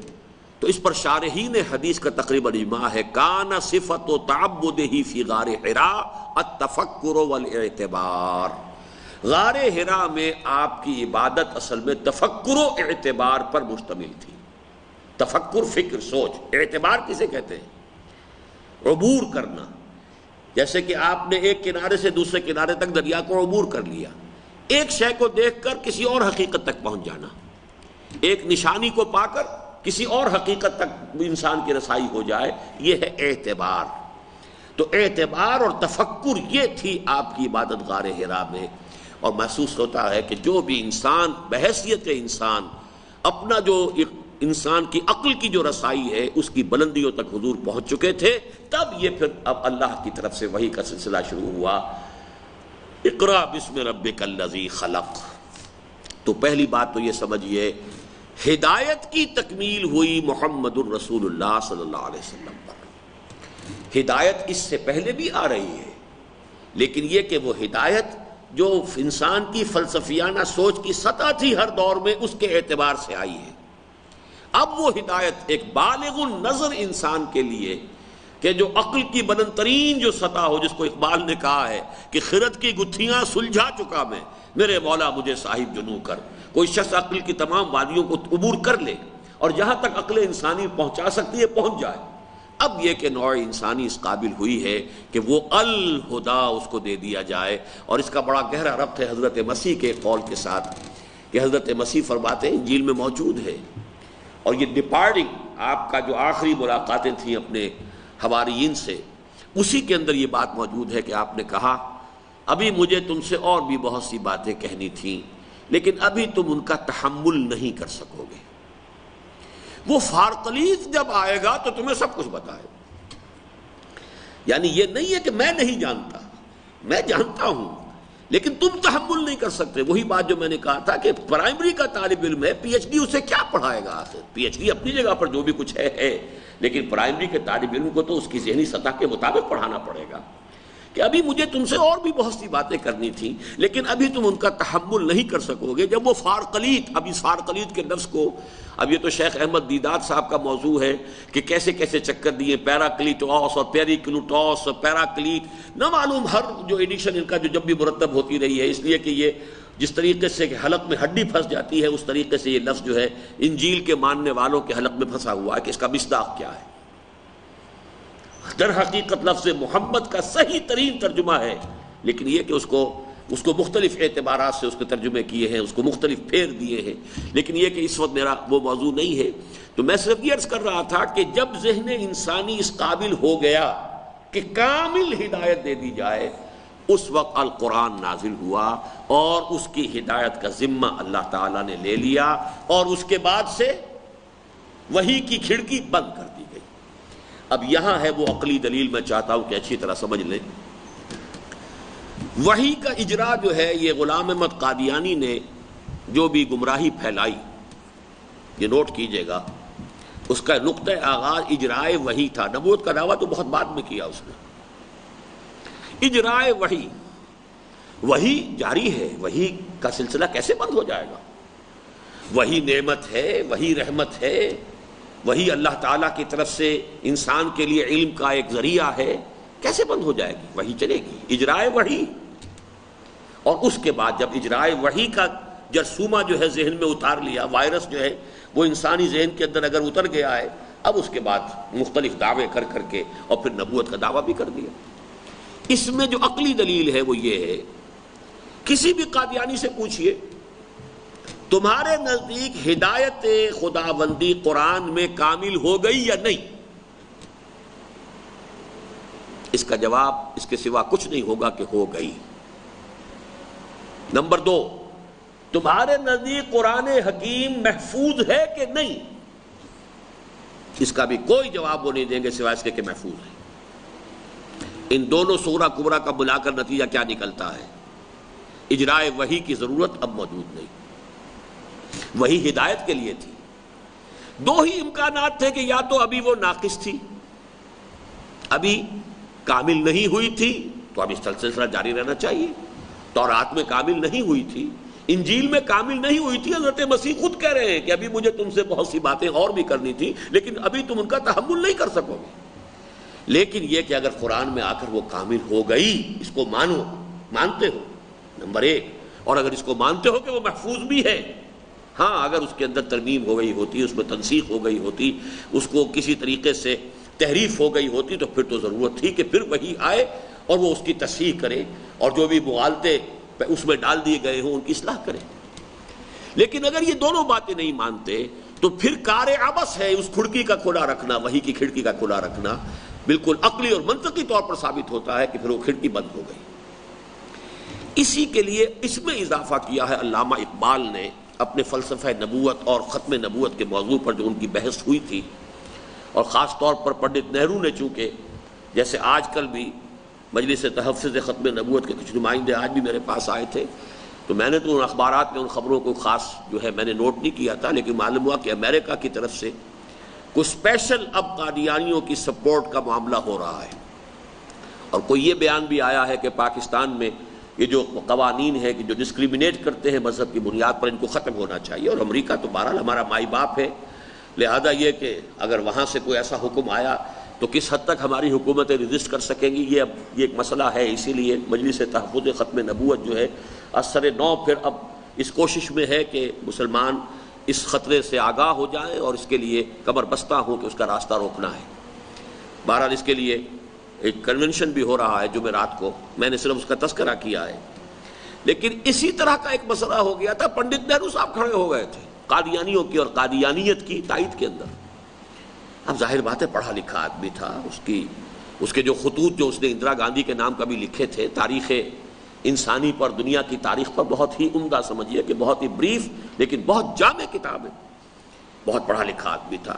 تو علامہ اقبال کو پھر اس سے اصل میں بحث کرنی پڑی, اور اس میں جو سب سے بڑی دلیل وہ لے کر آئے وہ یہ ہے کہ انسانیت کے ارتقاء کی ایک منزل وہ آ گئی کہ انسان کسی دوسرے انسان کو مطاع مطلق ماننے کے لیے تیار نہیں ہوگا۔ نبوت کا ماننا جو ہے اس کے کیا معنی ہے کہ وہ اپنی ذات میں مطاع مطلق ہے، وہ جو کہے ماننا پڑے گا۔ در حقیقت ختم نبوت کا نتیجہ یہ نکلا ہے کہ حضور کے بعد کوئی شخص مطاع مطلق نہیں، مطاع ہوگا مشروط مقید۔ دلیل لاؤ کتاب و سنت سے تو اپنی بات منوا لو، یا کم سے کم یہ کتاب و سنت کے دائرے کے اندر بات کرو گے تو مان لیں گے، ورنہ نہیں مانیں گے۔ کوئی شخص اپنی ذات میں مدعی نہیں ہو سکتا کہ میں بذات ہی میں مطاع ہوں، مطاع مطلق ہوں، میرا حکم ماننا پڑے گا، جبکہ نبوت کا معاملہ یہ ہے کہ وہ مطاع مطلق ہوتا تھا۔ اور اسی میں انہوں نے پھر اضافہ کیا ہے کہ در حقیقت ختم نبوت کے بعد یہ اللہ تعالیٰ کا ووٹ آف کانفیڈنس ہے انسانی شعور اور انسانی عقل پر، کہ جو کچھ ہمیں تمہیں دینا تھا وہ دے دیا، اب آگے اپنا راستہ خود دیکھو۔ جس کو بڑے خوبصورت الفاظ میں مولانا روم نے کہا ہے، ای قدر گفتیم باقی فکر کن، فکر اگر جامد بہت رو ذکر کن۔ دیکھو اتنا کچھ ہم نے تم سے کہہ دیا، بتا دیا، اب یہ نہیں ہے کہ نوع انسانی جو ہے اس بچے کے مانند ہی رہے کہ اس کی انگلی پکڑ کر چلایا جائے۔ اب تم بالغ ہو گئے ہو، اب تمہیں خود آگے اپنا راستہ دیکھنا ہے۔ حدود ہم نے معین کر دیے، ادھر سے اس سے آگے مت جانا خطرہ ہے، اس سے آگے مت جانا خطرہ ہے، ادھر مت جانا اس میں اندیشہ ہے، بس آگے راستہ تلاش کرو۔ تمہارے لیے حدود ہے، من یتعدی حدود اللہ فاولئک هم الظالمون، جو اللہ کی حدود سے تجاوز کرے گا وہ ظالم ہے، لیکن within those limits find your way۔ تو اے مسافر شب خود چراغ بن اپنا، کر اپنی رات کو داغ جگر سے نورانی۔ اب تم اس دور میں آ چکے ہو جسے شعور اجتہاد کہا گیا ہے۔ شعور نبوت اپنی انتہا کو پہنچ گیا محمد رسول اللہ صلی اللہ علیہ وسلم پر، اور الہدا کامل ہو گئی۔ اب اس کے بعد اب یہ شعور اجتہاد کا دور ہے کہ ان پیرامیٹرز کے اندر ان حدود کے اندر اب آگے غور کرو، اجتہاد کرو، سوچ اور بچار سے انفر کرتے ہوئے آگے بڑھو۔ یہ گویا کہ انسان کے فکری اعتبار سے بالغ ہونے کا ایک اعلان ہے اللہ تعالیٰ کی طرف سے کہ اب نبوت کا دروازہ بند۔ پہلی بات تکمیل ہدایت، اس میں ذرا یہ بھی نوٹ کر لیجئے، چونکہ یہ باتیں بہت سے مرتبہ میں مختلف اپنے دروس میں تو کہتا رہا ہوں، ہدایت ہی اصل نعمت ہے، باقی جتنی نعمتیں ہم سمجھتے ہیں وہ مشروط ہے نعمت ہدایت کے ساتھ۔ صحت نعمت ہے بشرطے کہ ہدایت بھی ہو، اگر ہدایت نہیں ہے یہی صحت آپ کو غلط کاموں پہ آگے سے آگے بڑھنے میں مدد دے گی۔ اولاد نعمت ہے بشرطے کہ ہدایت ہو، صدقہ جاریہ بن جائے گی، ورنہ یہی اولاد ہو سکتا ہے زندگی میں بھی سوہان روح بن جائے، اور بعد میں بھی شاید تمہارے لیے جو ہے وہ صدقہ جاریہ جو بننے کی بجائے کو برعکس شکل اختیار کر لے۔ دولت نعمت ہے بشرطے کہ ہدایت بھی ہو، اسے خرچ کرو گے خیر کے کاموں میں، نیکی کے کاموں میں، ادائے حقوق میں۔ دولت ہے اور ہدایت نہیں ہے تو یہ تو تمہارے لیے گویا کہ آفت ہے، زحمت ہے، تمہاری آخرت اور عاقبت کو برباد کرنے والی شے ہے۔ اسی لیے ہدایت کے لیے لفظ نعمت آیا ہے۔ نمبر 2، ہدایت کا تعلق نور کے ساتھ ہے۔ روشنی ہے تو ہم راستہ بھی دیکھتے ہیں، ہمیں دائیں بائیں کا بھی پتہ ہے، ہم چل سکیں گے۔ اندھیرا ہو گیا اب راستہ بند۔ اس لیے اتمام کا لفظ جو آیا ہے نعمت ہدایت کے ساتھ، انہی 2 الفاظ کے ساتھ آیا ہے، الیوم اکملت لکم دینکم واتممت علیکم نعمتی۔ یہ نعمت کون سی ہے؟ نعمت ہدایت ہے، جو کہ اب ہدن سے آگے بڑھ کر الہدا بن گئی محمد الرسول اللہ صلی اللہ علیہ وسلم پر۔ هو الذی ارسل رسولہ بالہدی، the guidance, the total guidance, the final guidance. نو انسان را پیام آخری حامل او رحمت للعالمین۔ اور دوسرا لفظ جو آیا ہے نور، یریدون لیطفئوا نور اللہ بافواہہم واللہ متم نورہ ولو کرہ الکافرون یریدون ان یطفئوا نور اللہ بافواہہم ویابی اللہ الا ان یتم نورہ ولو کرہ الکافرون. تو اتمام نور اور اتمام نعمت، الیوم اکملت لکم دینکم واتممت علیکم نعمتی ورضیت لکم الاسلام دینا. اور اس نعمت ہدایت کو کامل کرنے کے بعد اللہ نے محفوظ کر دیا، اس کی حفاظت کا ذمہ خود لے لیا. دوسرا مذہب نبوت کا، دین کی تکمیل. میں نے جان بوجھ کر پہلے جو لفظ استعمال کیا تھا، کچھ احکام آئے. تورات کے لیے مشہور ہے 10 کمانڈمنٹس، اوامر نواہی، یہ کرو یہ نہ کرو، یہ کرو یہ نہ کرو، یہ کرو یہ نہ کرو، یہی ہے. اس کو آپ کہہ سکتے ہیں کہ انٹرم پیریڈ کے لیے کچھ انسٹرکشنز. دین کہتے ہیں مکمل نظام زندگی کو. مکمل نظام زندگی کب اس کی ضرورت پیش آئی؟ جبکہ انسان کا شعور عمرانی، سوشل کانشسنس جو ہے اس کی، وہ ترقی کرتے ہوئے اس مقام پر پہنچ گئی کہ ایک اجتماعی نظام اس سے انسان آشنا ہو گیا. ورنہ ابتدا ہماری کیا تھی؟ ہمارے آباء و اجداد وہ غاروں میں رہتے تھے، کوئی میونسپلٹی بھی نہیں، کوئی سڑکوں کے اوپر کوئی چراغ روشن کرنے بھی نہیں، کوئی صفائی کا معاملہ نہیں، کوئی نظام تھا ہی نہیں. عام جو منار کو فولائی سروے، ہر شخص اپنی غار کا مالک ہے، مطلق ہے. پھر قبیلے کا ایک دور آیا، اس میں نظام پیدا ہو گیا، کچھ قوانین قواعد اب آ گئے. یہ قبیلے کا سردار ہے، اس کا حکم ماننا ہے، پسند ہو تب بھی ماننا، ناپسند ہو تب بھی ماننا ہے. یہ تمہارے قبیلے کی ریت ہے، روایت ہے، رواج ہے، تمہیں بہرحال کرنا پڑے گا، پسند ہو یا ناپسند. گویا کہ اب قدغنیں آنی شروع ہوئی. جہاں اجتماعی نظام آئے گا قدغنیں آئیں گی. پھر ایک سٹیج آئی سٹی سٹیٹس کی، شہری ریاستیں. کئی قبیلے ایک جگہ آ کر ایک شہر میں آباد ہو گئے. اس اعتبار سے مکہ مکرمہ جو ہے وہ پریمیٹیو سٹیج پر تھا کہ صرف ایک قبیلے کا شہر تھا. مدینہ منورہ ایک سٹیپ فارورڈ تھا، 5 قبیلے رہتے تھے وہاں. 3 بنی اسرائیل کے اور 2 جو ہیں جو یثرب جو آ کر آباد ہوئے تھے یثرب میں، جو یمن میں جب تباہی ہوئی ہے اور جب سیل ارم آیا ہے تو اس کے بعد اوس اور خزرج وہاں سے آ کر یہاں آباد ہوئے. 5 قبیلے ایک شہر میں آباد ہیں. اب ظاہر بات ہے کہ ہر قبیلے کا اپنا ایک نظام ہے، اپنا ایک سردار ہے. لیکن ان قبیلوں کے مابین انٹریکشن جو ہوگا تو اس میں کوئی نہ کوئی قواعد و ضوابط ہوں گے. یہاں سے دستور کا آغاز ہوا اور بڑا عجیب دستور تھا مدینے کے اندر. خون کھولتا ہوگا اوسی نوجوان کا. اوس کا قبیلہ چھوٹا تھا، خزرج کا بڑا تھا، طاقتور تھا. ان کے ہاں یہ طے تھا کہ اگر اوسی قتل کر دے خزرجی کو تو 3 گنا زیادہ اسے خون بہا دینا پڑے گا، اور اگر خزرجی قتل کر دے اوسی کو تو اس کا 1/3 گویا کہ دینا پڑے گا. تو گویا کہ ایک اوسی شخص کی قیمت ایک خزرجی انسان کی قیمت جو ہے اس کے مقابلے میں جان کی قیمت جو ہے وہ ایک تہائی ہے. اب غیرت مند اور جوان اور بہادر نوجوانوں کا خون کھولتا ہوگا کہ نہیں، لیکن کیا کریں، مجبوری. قبیلے نے طے کر لیا ہے، معاملہ جو ہے اوس کے اور خزرج کے قبیلے کے جو سردار ہیں ان کے مابین طے ہو چکا ہے. اس کے بعد دور آیا ہے کو ایمپائرز آپ کہتے ہیں، دی رومن امپائر، دی ایرانین امپائر.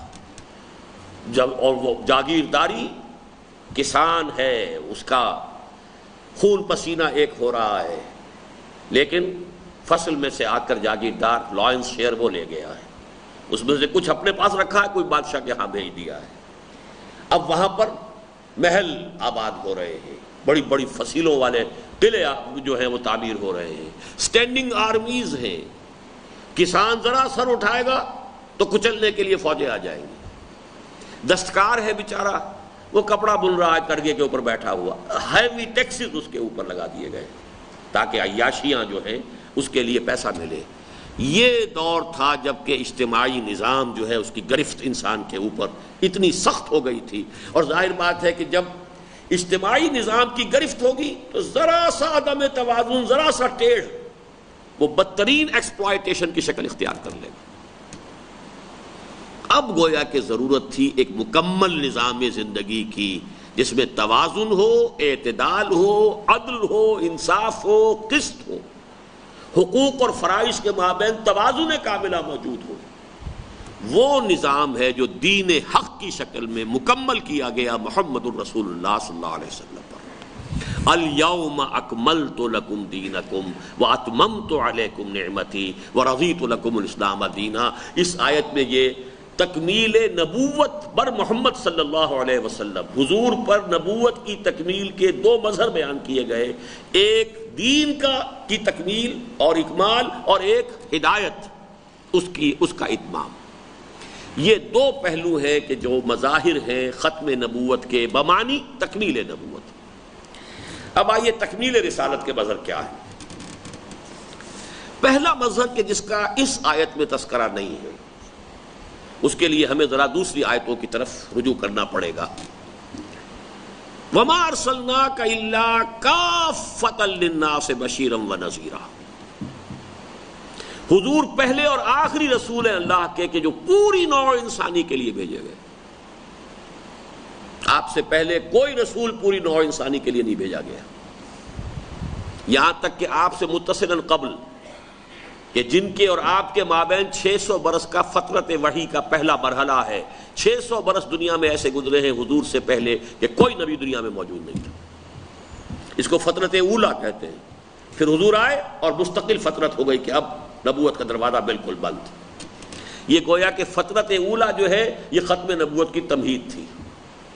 لیکن حضرت مسیح علیہ السلام کے بارے میں بھی قرآن کی گواہی بھی ہے، رسولاً الی بنی اسرائیل، بھیجے گئے تھے صرف بنی اسرائیل کے لیے۔ اور اللہ کا شکر ہے بائبل میں تاحال یہ گواہی موجود ہے کہ میں صرف اسرائیل کے گھرانے کی کھوئی ہوئی بھیڑوں کی تلاش میں آیا ہوں۔ نہ صرف یہ مثبت انداز میں، منفی پہلو سے حضرت مسیح کا واعظ موجود ہے۔ جب آپ نے اپنے حواریین کو تبلیغ کے لیے بھیجا ہے تو صاف ہدایت کی ہے کہ غیر یہودی تک تمہیں یہ بات نہیں پہنچانی۔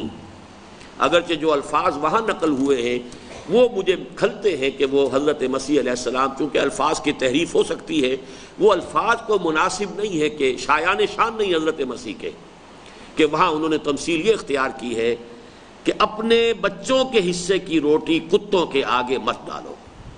گویا کہ وہ جینٹائلز اور گوئمز کا جو یہودیوں کے ہاں تصور چلا آ رہا ہے کہ یہ گویا کہ حیوانات ہیں، غیر یہودی جو ہے یہ در حقیقت انسان نما حیوانات ہیں، ان کو انسان نہیں سمجھنا چاہیے۔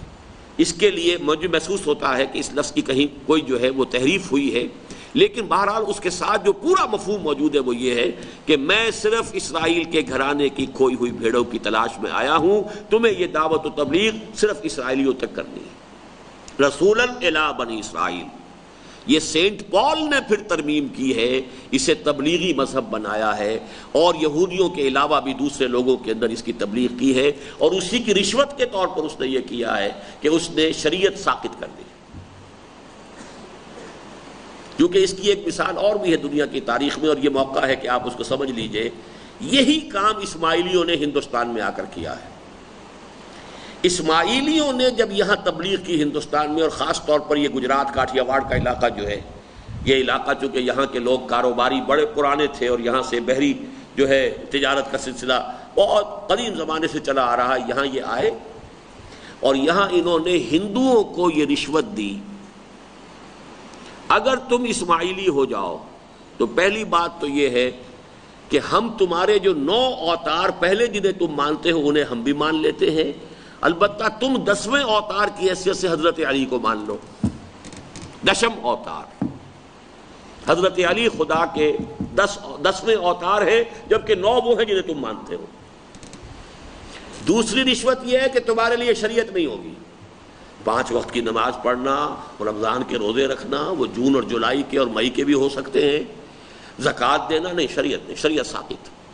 جو راستہ اختیار کیا اسماعیلیوں نے ہندوستان کے اندر اپنی اسماعیلیت کی تبلیغ کے لیے، یہ سارے کھوجے جو اسماعیلی بیٹھے ہوئے ہیں، ان کے یہاں جماعت خانے ہوتے ہیں، نہ کوئی نماز ہے نہ کوئی روزہ ہے، کچھ بھی نہیں ہے، کلبز ہیں ان کی، وہاں پہ جمع ہو گئے، بس وہ ایک تصور جو ہے وہ اپنے امام حاضر کا کیا، اور شاید کوئی سجدہ وجدہ بھی اسے کر لیتے ہیں۔ بہرحال حال ہی میں میرے پاس اس کی ایک کتاب بھی آئی ہے، کیونکہ ایک تحریک چل رہی ہے ان میں کہ کچھ لوگ جو ہیں تائب ہوئے ہیں اسماعیلیت سے، اور انہوں نے صحیح اسلام کو اختیار کیا ہے۔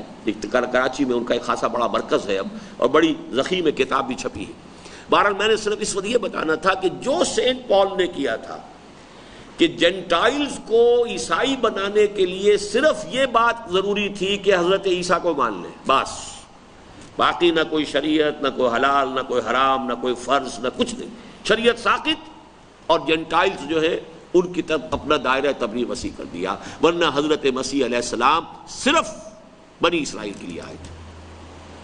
نوٹ کر لیجئے کہ حضور پہلے اور آخری رسول ہیں اللہ کے کہ جن کو پوری نوع انسانی کے لیے بھیجا گیا، اور یہ مفہوم قرآن مجید میں 5 مرتبہ آیا ہے، سب سے زیادہ صریح الفاظ یہ بھی آیا، یا ایھا الناس انی رسول اللہ الیکم جمیعا، میں تم سب کی طرف اللہ کا رسول بن کر آیا ہوں۔ تو مختلف آیات ہیں، لیکن یہ کہ سب سے صریح یہ ہے وما ارسلناک الا کافۃ للناس بشیرا ونذیرا، ہم نے نہیں بھیجا ہے آپ کو مگر تمام انسانوں کے لیے بشیر و نذیر بنا کر۔ اب اس کا تعلق کس چیز کے ساتھ ہے اسے بھی سمجھتے جائیے۔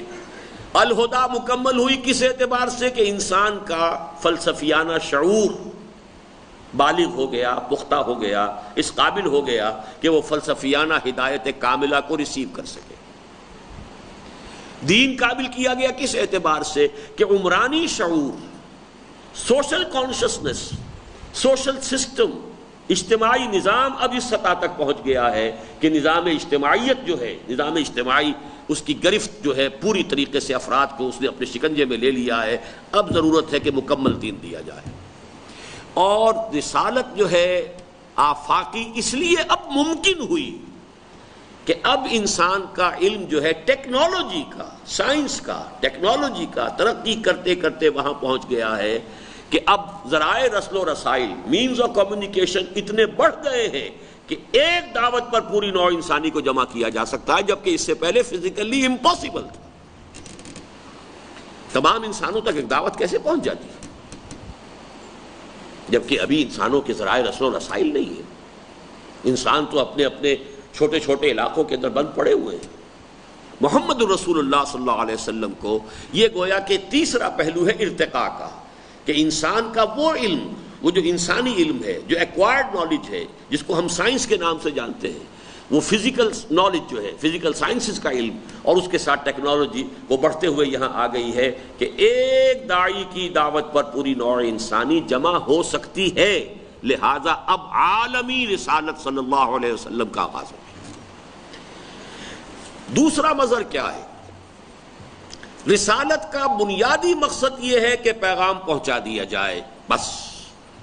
آپ نے قرآن مجید میں بار بار یہ آیت پڑھی ہوگی، وما علی رسولنا الا البلاغ المبین، ہمارے رسول پر سوائے صاف صاف پہنچا دینے کی کوئی ذمہ داری نہیں۔ وما علینا الا البلاغ، نہیں ہے ہمارے ذمے کوئی شے مگر پہنچا دینا۔ یہ ہے بنیادی مقصد۔ میں نے پیغام آپ تک پہنچا دیا، اب آپ جانیں، آپ کا رب جانے، وہ آپ سے حساب لے لے گا۔ لیکن اس رسالت کے تصور میں جو اس کا نقطہ عروج ہے وہ کیا ہے؟ جو نظام زندگی دے کر محمد بھیجے گئے صلی اللہ علیہ وسلم، صرف پہنچا نہ دیں، صرف اس کی تعلیم نہ دے دیں، اسے قائم کر کے دکھائیں، اس کا نمونہ دکھائیں۔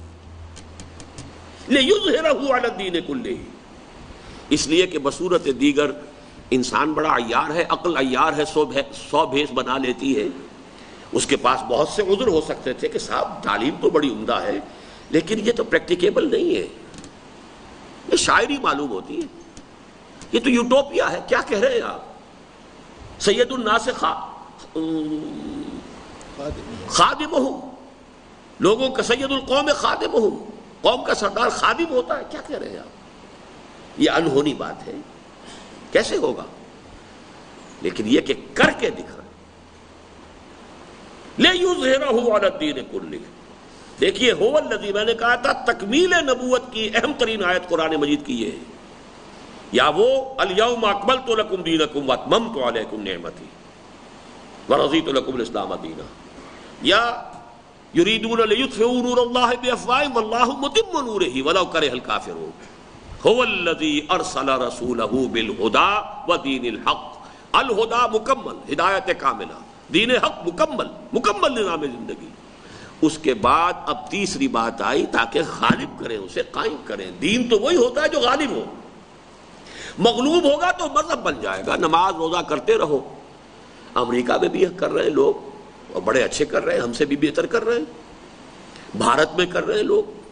بھارت میں تو ابھی تک مسلمانوں نے، اب نہیں کہا جا سکتا کیا ہو، اللہ نہ کرے کہ اگر یہ بی جے پی کی حکومت بن گئی تو شاید کامن سول کوڈ کا معاملہ آ جائے، وہ آخری مرحلہ، اور اس میں شاید کہ بھارتی مسلمان کو جو اپنی خون کی ندیاں بہانی پڑ جائیں گی۔ اس لیے کہ اس سے پہلے شاہ بانو کیس میں جو تھوڑا سا ایک معاملہ ہوا تھا، اس پر جو رد عمل مسلمانوں کا تھا بھارت میں، کئی 100 مسلمان شہید ہوئے تھے، اور اس کے بعد راجیو گاندھی کو گھٹنے ٹیکنے پڑے تھے کہ اس نے یہ قانون منظور کرایا لوک سبھا سے کہ مسلمانوں کے پرسنل لا میں ہندوستان کی کوئی عدالت دخل اندازی نہیں کر سکتی۔ لیکن بی جے پی کا جو منشور ہے اس میں تو اہمیت کے ساتھ یہ ہے کہ کامن سول کوڈ، اور منطقی طور پر ان کی بات صحیح ہے۔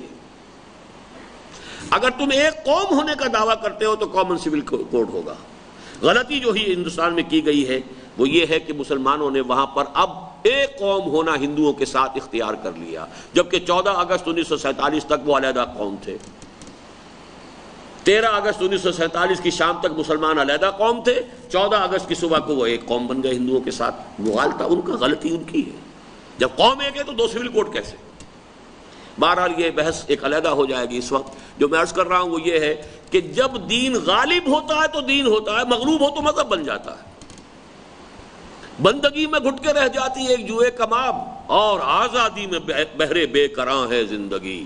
دین غالب ہو تو پورے نظام زندگی کے اوپر اس کا غلبہ ہے، اور دین مغلوب ہو گیا تو اب وہ مسجدوں تک محدود ہے، یا بہت تیر ماریں گے شادی بیاہ تک محدود ہو جائے گا، عیدین تک اور کچھ جمعے کی نماز تک محدود ہو جائے گا۔ اللہ اللہ خیر صلی اللہ۔ باقی امریکہ میں تو شادی بیاہ کا معاملہ بھی اب ہمارے اختیار میں نہیں ہے، جو جا کے وہاں آباد ہو گئے وہ تو وہی جو ان کا سول کوڈ ہے وہ سب کے لیے ایک ہے، چاہے عیسائی ہوں چاہے مسلمان ہوں۔ پرسنل لا جو ہے وہ اس کی آزادی وہاں حاصل نہیں، لیکن یہ کہ دین کو غالب کر کے دکھاؤ، اس کا نمونہ دکھاؤ، اس کو ثابت کرو کہ پریکٹیکیبل ہے، یہ انہونی شے نہیں ہے، یہ شاعری نہیں ہے، یہ یوٹوپیا نہیں ہے، یہ خیالی جنت نہیں ہے، بلکہ واقعہ بن سکتا ہے۔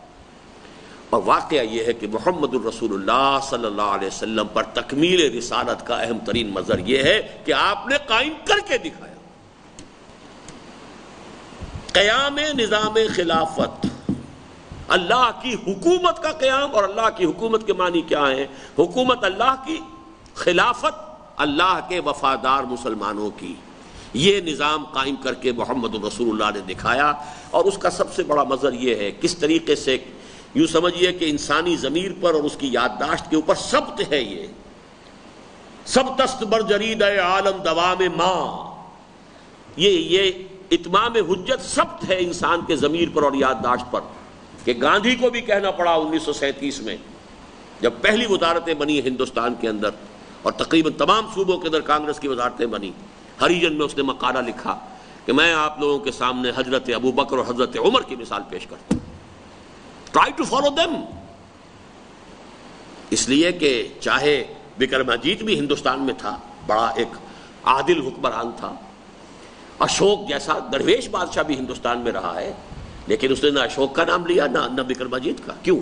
اس لیے کہ وہ بادشاہ تھے، اور بادشاہت کا دور گیا دور سرمایہ داری گیا، اور تماشا دکھا کر مداری گیا۔ بادشاہوں کے لیے کوئی زمانہ نہیں۔ اب تو وہ چاہیے کہ جو عوام میں سے ابھرے اور وہ ان کے خادم بن کر دکھائیں۔ اس کی مثال تو ظاہر بات ہے کہ دنیا کے اندر سوائے ابو بکر اور عمر رضی اللہ تعالیٰ عنہما کے کہ وہ سب سے نمایاں ہے، اگرچہ حضرت عثمان حضرت کا معاملہ یہ ہو گیا کہ ان کا پورا دور خلافت جو ہے وہ باہمی خانہ جنگی کی نظر ہو گیا، اس لیے زیادہ 3 کو ذہن میں رکھنا چاہیے، لیکن زیادہ مشہور حضرت ابو بکر حضرت عثمان اور حضرت عمر علی۔ میرے نزدیک حضرت عثمان کے بھی 10 برس بالکل اسی شان کے ہیں جس شان کے حضرت عمر کے 10 برس ہیں، اس لیے کہ حضرت ابو بکر کے 2.25 سال، حضرت عمر کے 10 سال، حضرت عثمان کے 12 سال ہیں۔ ان 12 سالوں میں وہی تقسیم ہے۔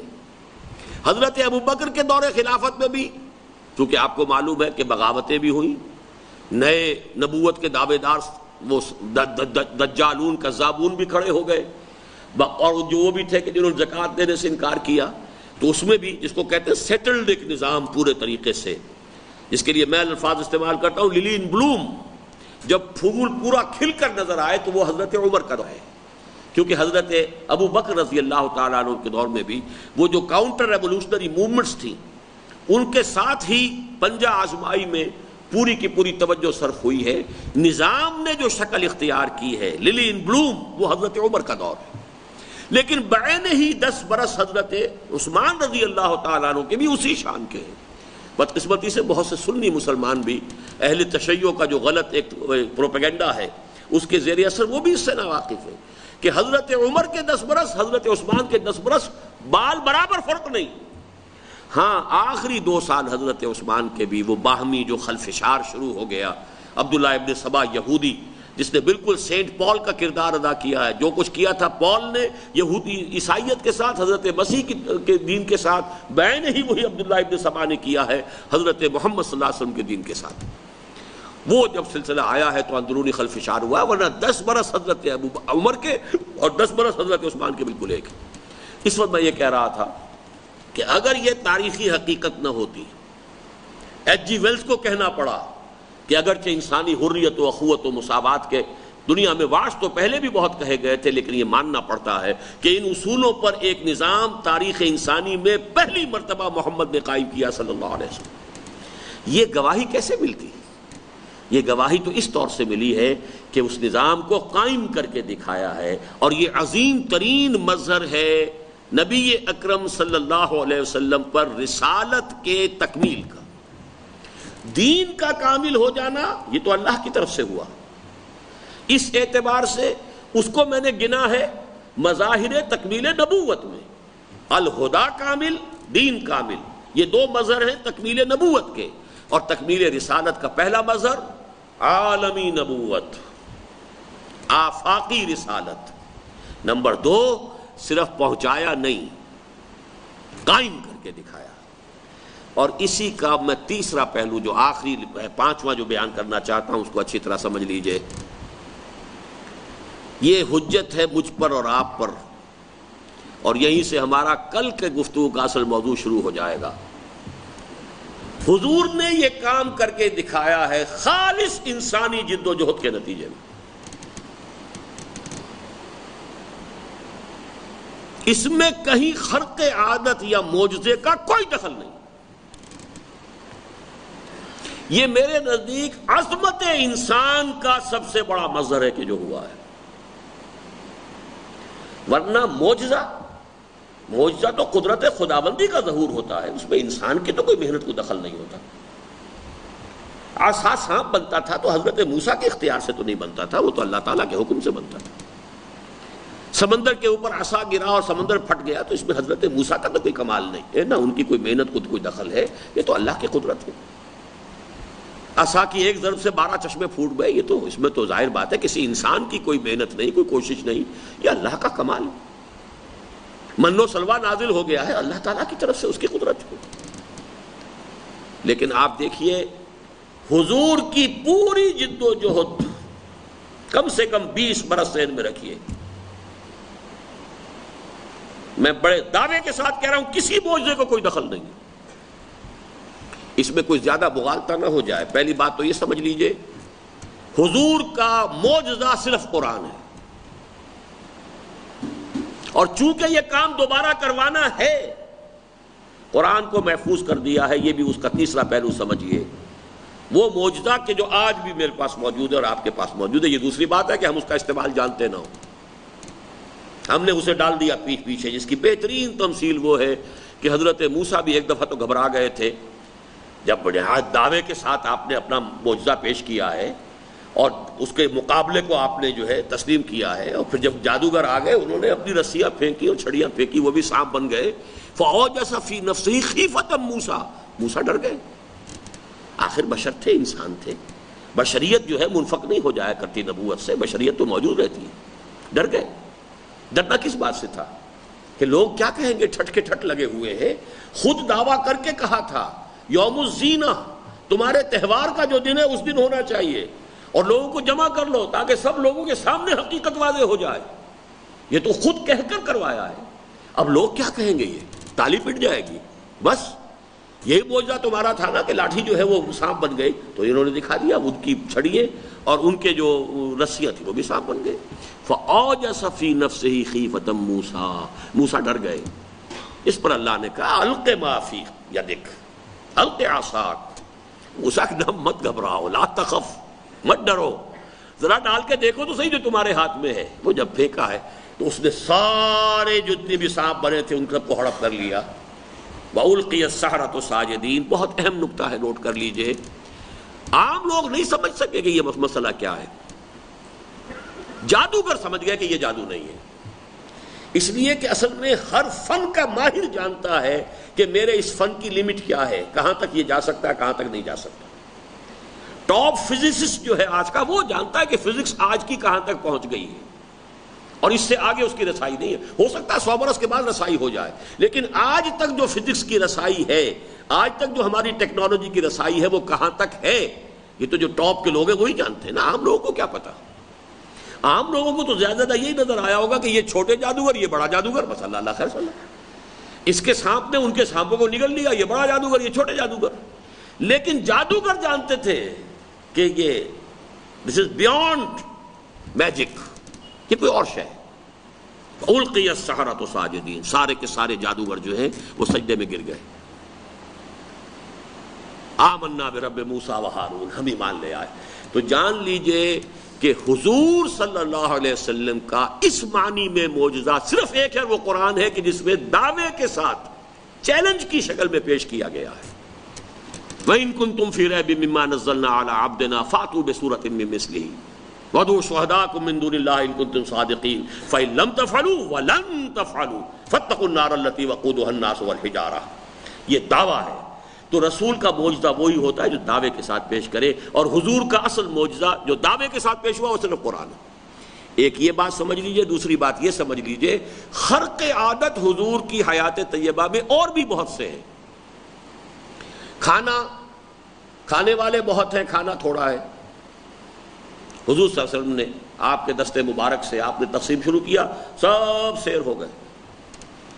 پانی کسی موقع پر بہت کم ہے، لیکن سب نے اس کو استعمال کیا، پانی ختم نہیں ہے۔ یہ واقعات ہوئے ہیں، ان کو میں شمار کرتا ہوں کہ جیسے اولیاء اللہ کی کرامات ہیں، یہ اس درجے کی چیزیں ہیں کہ جو بہت بلند ہیں۔ ظاہر بات ہے کہ نبی کا معاملہ بہت اونچا ہے، لیکن میں اپنی دلیل، اپنے موقع پہ جو دلیل لا رہا ہوں اب اس کو سنیے۔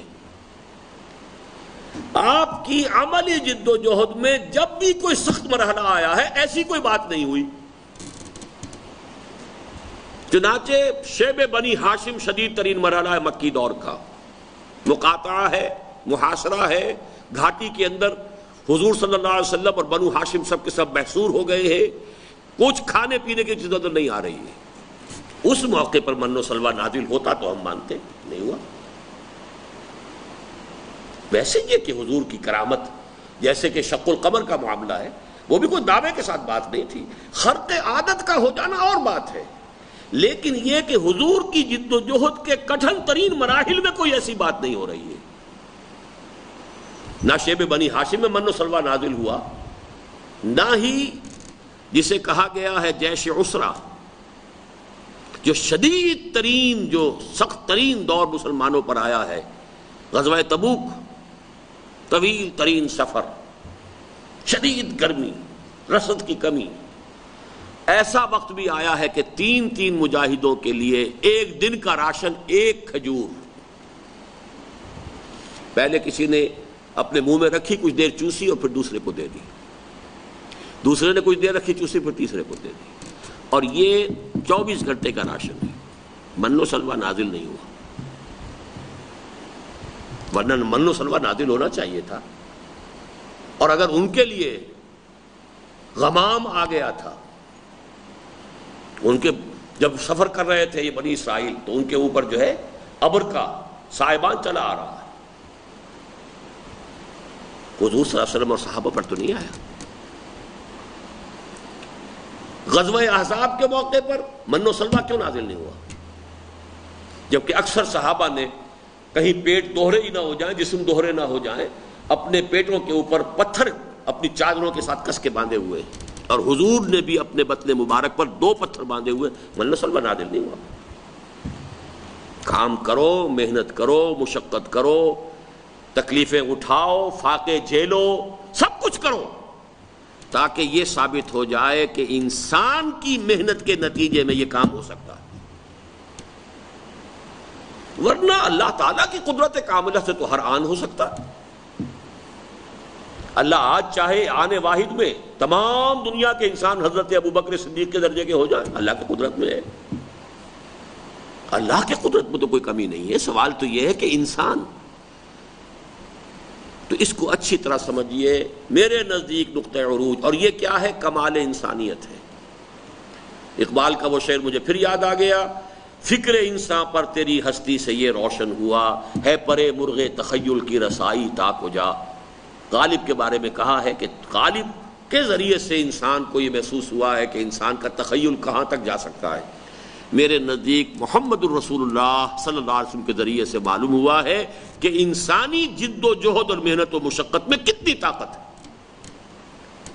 انسان بحیثیت انسان، بلکہ میرے نزدیک خلیفۃ اللہ در حقیقت اگر اس کا کوئی ثبوت ملتا ہے کہ واقعتاً انسان کے اندر اللہ تعالیٰ نے کیا کچھ رکھا ہے، اشرف المخلوقات ہونے کا ثبوت، وہ تو محمد الرسول اللہ صلی اللہ علیہ وسلم کے ذریعے سے، کہ واقعتاً انسان بڑی عظمت کا حامل ہے۔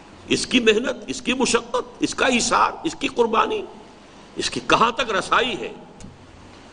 عام انسانی سطح پر جد و جہد کے نتیجے میں عظیم ترین انقلاب تاریخ انسانی کا برپا کیا ہے محمد الرسول اللہ صلی اللہ علیہ وسلم نے، اور یہ میرے نزدیک آپ پر رسالت کی تکمیل کا سب سے نمایاں وہ مظہر ہے جو حجت کے طور پر ہم پر ہے۔ نظام قائم ہو گیا اور بہترین نظام تھا، یہ پوری نوع انسانی پر حجت ہے کہ تم بھی مانو گے کہ وہ نظام، جیسا کہ میں نے اپنی اس کتاب میں اسلام کے انقلابی فکر کی تجدید و تعمیل میں واضح کیا ہے کہ دشمن بھی مانتے ہیں کہ وہ نظام جو محمد عربی صلی اللہ علیہ وسلم نے پیش کیا، وہ صرف پیش نہیں کیا، قائم کر کے دکھایا، اور کم سے کم 30 برس تک وہ نظام کامل شکل کے اندر قائم رہا، جبکہ اس کے مقابلے میں دنیا کا کوئی دوسرا نظام ایسا نہیں جو دعویٰ کر سکے۔ وہ ڈیموکریسی جس کا خواب کبھی تو افلاطون نے خیر دیکھا تھا، اس کو تو چھوڑیے، جس کا خواب والٹیر اور روسو نے دیکھا تھا، آج بھی مانا جاتا ہے کہ وہ جمہوریت تو ابھی تک نہیں آئی۔ جس کلاس لیس سوسائٹی کا اور غیر طبقاتی معاشرے کا، اسٹیٹ لیس سوسائٹی کا خواب دیکھا تھا مارکس نے، اس کے تو کہیں آس پاس بھی انسان نہیں پہنچا، اور وہ کمیونزم جو ہے اس کی بساط بھی طے ہو گئی۔ ڈیموکریسی والے تو پھر بھی کہہ سکتے ہیں کہ ابھی ہم جا رہے ہیں ادھر، پیش قدمی کر رہے ہیں، آگے بڑھیں گے، لیکن یہ ہے کہ وہ تو بساط بھی الٹ گئی۔ لیکن ہمارے دشمن بھی مانتے ہیں کہ وہ نظام جو محمد عربی صلی اللہ علیہ وسلم کو اللہ نے عطا فرمایا، الیوم اکملت لکم دینکم کے دعوے کے ساتھ، اس کو محمد عربی صلی اللہ علیہ وسلم نے قائم کر کے دکھایا، اور یہ حجت تو ہوئی پوری نوع انسانی پر۔ مجھ پر اور آپ پر حجت یہ ہے کہ حضور صلی اللہ علیہ وسلم نے اس نظام کے قیام خلافت کے لیے جو جد و جہد کی ہے، وہ خالص انسانی سطح پر کی ہے۔ اس میں بھی ایک مغالطے کا سد باب میں کر دوں، یہ نہ سمجھیے کہ مدد نہیں آئی، مدد آئی ہے، اور یہ بھی نہ سمجھیے کہ اب مدد کے دروازے بند ہو گئے، معاذ اللہ، مدد آئے گی، لیکن مدد کب آئی؟ جب جو کچھ کر سکتے تھے کر گزرے، تب مدد آئی۔ مدد آئے گی، اب بھی آئے گی۔ چمن کے مالی اگر بنا لے موافق اپنا شعار، اب بھی چمن میں آ سکتی ہے پلٹ کر چمن سے روٹھی بہار، اب بھی۔ آج بھی ہو جو براہیم کا ایماں پیدا، آگ کر سکتی ہے انداز گلستہ پیدا، سب کچھ ہو سکتا ہے۔ اللہ تعالیٰ کی مدد کے دروازے بند نہیں ہیں۔ فضائے بدر پیدا کر، فرشتے تیری نصرت کو اتر سکتے ہیں گردوں سے قطار اندر قطار، اب بھی۔ لیکن وہ مدد کب آتی ہے؟ ساری محنت، کوشش، جد و جہد جو کر سکتے ہو کر گزرو، اور صحیح رخ پر کرو، کوئی ریئیکشنری انداز نہ ہو جائے، کوئی عجلت پسندی نہ ہو جائے، کوئی ٹیڑھ میڑھ کا راستہ اختیار نہ کرو، کسی شارٹ کٹ کے چکر میں نہ پڑو، جو صحیح راستہ ہے اس کے اوپر اپنی تمام توانائیاں لگا دو، اللہ کی مدد آئے گی، اب بھی آئے گی۔ اللہ تعالیٰ کی نصرت کے دروازے بند نہیں ہیں، نصرت آئی ہے، لیکن جو بات میں بتانا چاہ رہا ہوں کہ ساری محنت جو ہوئی ہے، اب دیکھیے جو کچھ کہ حضور پر بیتا ہے طائف میں، حضرت عائشہ ہی کی چونکہ ایک روایت پہلے میں نے آپ کو سنائی تھی، حضرت عائشہ نے کہیں پوچھا حضور سے، کیا آپ پر احد کے دن سے بھی زیادہ سخت دن کبھی کوئی گزرا ہے؟ اس لیے کہ ان کے ہوش میں تو احد کا دن سب سے سخت تھا، 70 صحابہ شہید ہوئے، حضور کے دندان مبارک شہید ہوئے، چہرے پر زخم آیا، خون کا فوارہ چھوٹا، اتنا خون گیا کہ آپ کے اوپر بے ہوشی سی طاری ہو گئی ضعف کی وجہ سے. یہ ساری کیفیتیں ہوئی نا. تو حضرت عائشہ صدیقہ رضی اللہ تعالی عنہ کے ہوش میں تو سب سے زیادہ سخت دن یہی تھا. تو پوچھ بیٹھی کہ کوئی دن آپ پر احد سے زیادہ سخت بھی گزرا ہے؟ آپ نے فرمایا ہاں، طائف کا دن مجھ پر کہیں زیادہ سخت تھا. اس کی وجہ کیا ہے؟ احد میں یہ سب کچھ ہو رہا تھا، لیکن آپ کے جانثار بھی تو دائیں بائیں موجود تھے نا. وہ بھی تو تھے جنہوں نے اپنے سینوں کو ڈھال بنا دیا تھا محمد رسول اللہ کے لیے. وہ بھی تھے جو تیر چلا رہے تھے، اور حضور فرما رہے ہیں حضرت سعد بن ابی وقاص سے، اے سعد تیر چلاؤ، میرے ماں باپ تم پر قربان. اور یہ الفاظ صرف حضرت سعد کی قسمت ہے کہ ان کے لیے حضور کی زبان مبارک سے یہ الفاظ نکلے. طائف میں آپ تنہا صرف ایک زید ابن حارثہ، میں کبھی کبھی سوچا کرتا ہوں کہ جو سائے کی طرح ساتھ رہنے والا شخص تھا، یعنی ابو بکر رضی اللہ تعالی عنہ، طائف کے سفر میں وہ بھی ساتھ نہیں ہے. پتہ نہیں کیا اللہ تعالیٰ کی حکمت ہے. صرف زید ابن حارثہ. جب پتھر آ رہے ہیں وہ سامنے آ کر اپنے جسم کو ڈھال بنا رہے ہیں، تو پیچھے سے پتھر آ رہے ہیں، ادھر سے آ کر روک کرتے ہیں تو ادھر سے آ رہے ہیں، پتھراؤ آ رہا ہے. اور اس وقت جو زبان مبارک کے اوپر فریاد آئی ہے، اللہم الیک اشکو ضعف قوتی وقلت حیلتی واہوانی علی الناس الی من تکلنی الی بعید یتجہمنی او الی عدو ملکت امری. اے اللہ تیری جناب میں ہی فریاد کر رہا ہوں، کہاں جاؤں، کس سے فریاد کروں؟ اپنی قوت کی کمی کا، اپنے وسائل کی کمی کا. مجھے کس کے حوالے کر دیا؟ دشمن کے حوالے کر دیا ہے کہ جو چاہے میرے ساتھ کر گزرے. لیکن یہ کہ اس آپ شکوہ کہہ لیں، شکایت کہہ لیں، فریاد کہہ لیں، اس کے بعد جو ٹرن ہے اس دعا کے اندر وہ بہت عظیم ہے. ان لم یکن علی غضبک فلا ابالی. پروردگار اگر تو مجھ سے ناراض نہیں ہے تو مجھے کوئی پرواہ نہیں، پھر جو ہو سو. اعوذ بنور وجهک الذی اشرقت له الظلمات. میں تیرے چہرے انور کی ضیاء ہی کی پناہ لیتا ہوں کہ جس سے تمام کائنات منور ہے. یعنی اگر تیری مرضی اسی میں ہے، ناراض نہیں، کہ ایسا تو نہیں کہ مجھ سے ناراض ہو کر یہ کام ہو رہا ہو. مجھے اندیشہ اور خدشہ ہے تو یہ ہے. ان لم یکن علی غضبک فلا ابالی. اگر آپ تم ناراض نہیں ہے تو مجھے کوئی پرواہ نہیں. لیکن یہ کہ اس کو نوٹ کر لیجئے، اگرچہ بعد میں آیا ہے فرشتہ بھی کہ اگر آپ چاہیں تو ٹکرا دیا جائے، لیکن آیا بعد میں ہی ہے. پتھراؤ ہو چکا ہے، اس کو روکنے کے لیے فرشتہ نہیں آیا ہے. جو بھی آپ کا خون گرا ہے وہ گرا ہے، وہ سب کچھ ہوا ہے. فرشتہ حاضر ہو گیا ہے کہ اللہ نے بھیجا کہ اگر آپ کہیں تو ان دونوں پہاڑوں کو جن کے مابین یہ طائف کی بستی آباد ہے ٹکرا دوں آپس میں، اور یہ سب پس کر سرما بن جائے. فرمایا نہیں. کیا عجب کہ اللہ تعالیٰ ان کی آئندہ نسلوں کو توفیق دے دے، ہدایت دے دے. اسی طرح آپ احد کے دن کا تصور کیجئے. تو یہ ساری جد و جہد خالص انسانی سطح پر ہوئی ہے، اگرچہ مدد پہلے بھی آئی تھی اب بھی آئے گی. اللہ کی مدد کے دروازے بند نہیں ہیں، لیکن ہوگی اس جد و جہد پر مترتب. پہلے اپنا سا جو بھی فرض ہے ادا کرو، جو بھی تمہیں ہم نے دے رکھا ہے اسے کھپا دو اور لگا دو. اس کے بعد پھر ہم سے دعا کرو. یہ ہے اصل میں، جیسا کہ میں نے عرض کیا تھا، آج کی ہماری گفتگو کا آخری نقطہ. اور یہیں سے کل کی گفتگو شروع ہوگی کہ جو ہمارے فرائض دینی ہیں بحیثیت مسلمان، ان فرائض کا نقطہ عروج نظام خلافت کا قیام ہے. اور اس کے لیے مجھ پر اور آپ پر اور ہر مسلمان پر حجت ہے سیرت النبی صلی اللہ علیہ وسلم کا یہ پہلو کہ آپ نے اس کام کے لیے جو مشقتیں جھیلی، جو مصائب برداشت کیے، اور خالص انسانی سطح پر جد و جہد کے ذریعے سے یہ کام کر کے دکھایا. تو یہ گویا کہ مجھ پر اور آپ پر حجت ہے کہ محنت کرو تو نتائج آج بھی برآمد ہو سکتے ہیں. اقول قولی ھذا واستغفر اللہ لی ولکم ولسائر المسلمین والمسلمات. جی نہیں کچھ تو کہیں گے نا، اور نہیں تو دعائی مانگیں گے. حضرات میں تحریک خلافت کے ناظم اعلیٰ محترم جنرل انصاری صاحب سے درخواست کرتا ہوں کہ سردار کی کلمات اور آخر میں دعا فرمائیں۔ ایک تو یہ اعلان بھی کر دیں کہ کل کا پروگرام 7:45 شروع ہوگا انشاءاللہ، اور نماز بھی ہم یہاں بلکہ یوں سمجھیے اس برابر کی مسجد میں ادا کر لیں گے حضرات جا کر، کیونکہ یہاں پھر وقت لگے گا، تو یہاں سے فارغ ہو کر 10 منٹ کے بعد وہاں جماعت کھڑی ہو جائے گی انشاءاللہ۔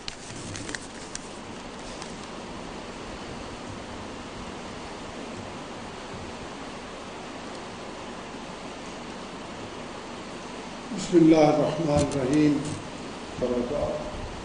یا مجیب الدعوات، یا امان الخائفین، یا دلیل المتحیرین۔ مولا کریم، ہم تیرے بندے، تیرے غلام، تیرے فقیر، تیرے محتاج آج یہاں جمع ہوئے کہ تیرے نبی اکرم محمد رسول اللہ صلی اللہ علیہ وسلم نے یہ اپنی حیات طیبہ میں اپنے فرائض پورے کرنے کے لیے جو کوشش فرمائی اس کی روشنی میں سبق حاصل کرے۔ یا اللہ مہربانی فرما، ہماری اس حاضری کو، ہماری اس کوشش کو قبول فرما، آمین۔ یا اللہ ہمیں بھی توفیق عطا فرما کہ ہم تیرے حکم کے مطابق اور تیرے رسول اکرم صلی اللہ علیہ وسلم کے نمونے کے مطابق ہم بھی اپنے فرائض کو پورا کر سکیں۔ آمین۔ یا اللہ ہماری غلطی کو، ہماری خطاؤں کو، ہماری غفلتوں کو معاف فرما، آمین۔ ہمارے ملکی حالات کو بہتر فرما دیجیے گا۔ آمین۔ یا اللہ ہم پہ رحم کر کے تیری ذات پاک رحیم، ہم پہ کرم فرما تیری ذات اقدس کریم، ہمارے گناہوں کو، غلطی کو، خطاؤں سے درگزر فرما تیری ذات پاک غفور رحیم۔ ربنا تقبل منا انك انت السميع العليم وتب علينا انك انت التواب الرحيم۔ صلی اللہ تعالی علی خیر خلقہ سیدنا محمد وعلی آلہ وصحبہ اجمعین۔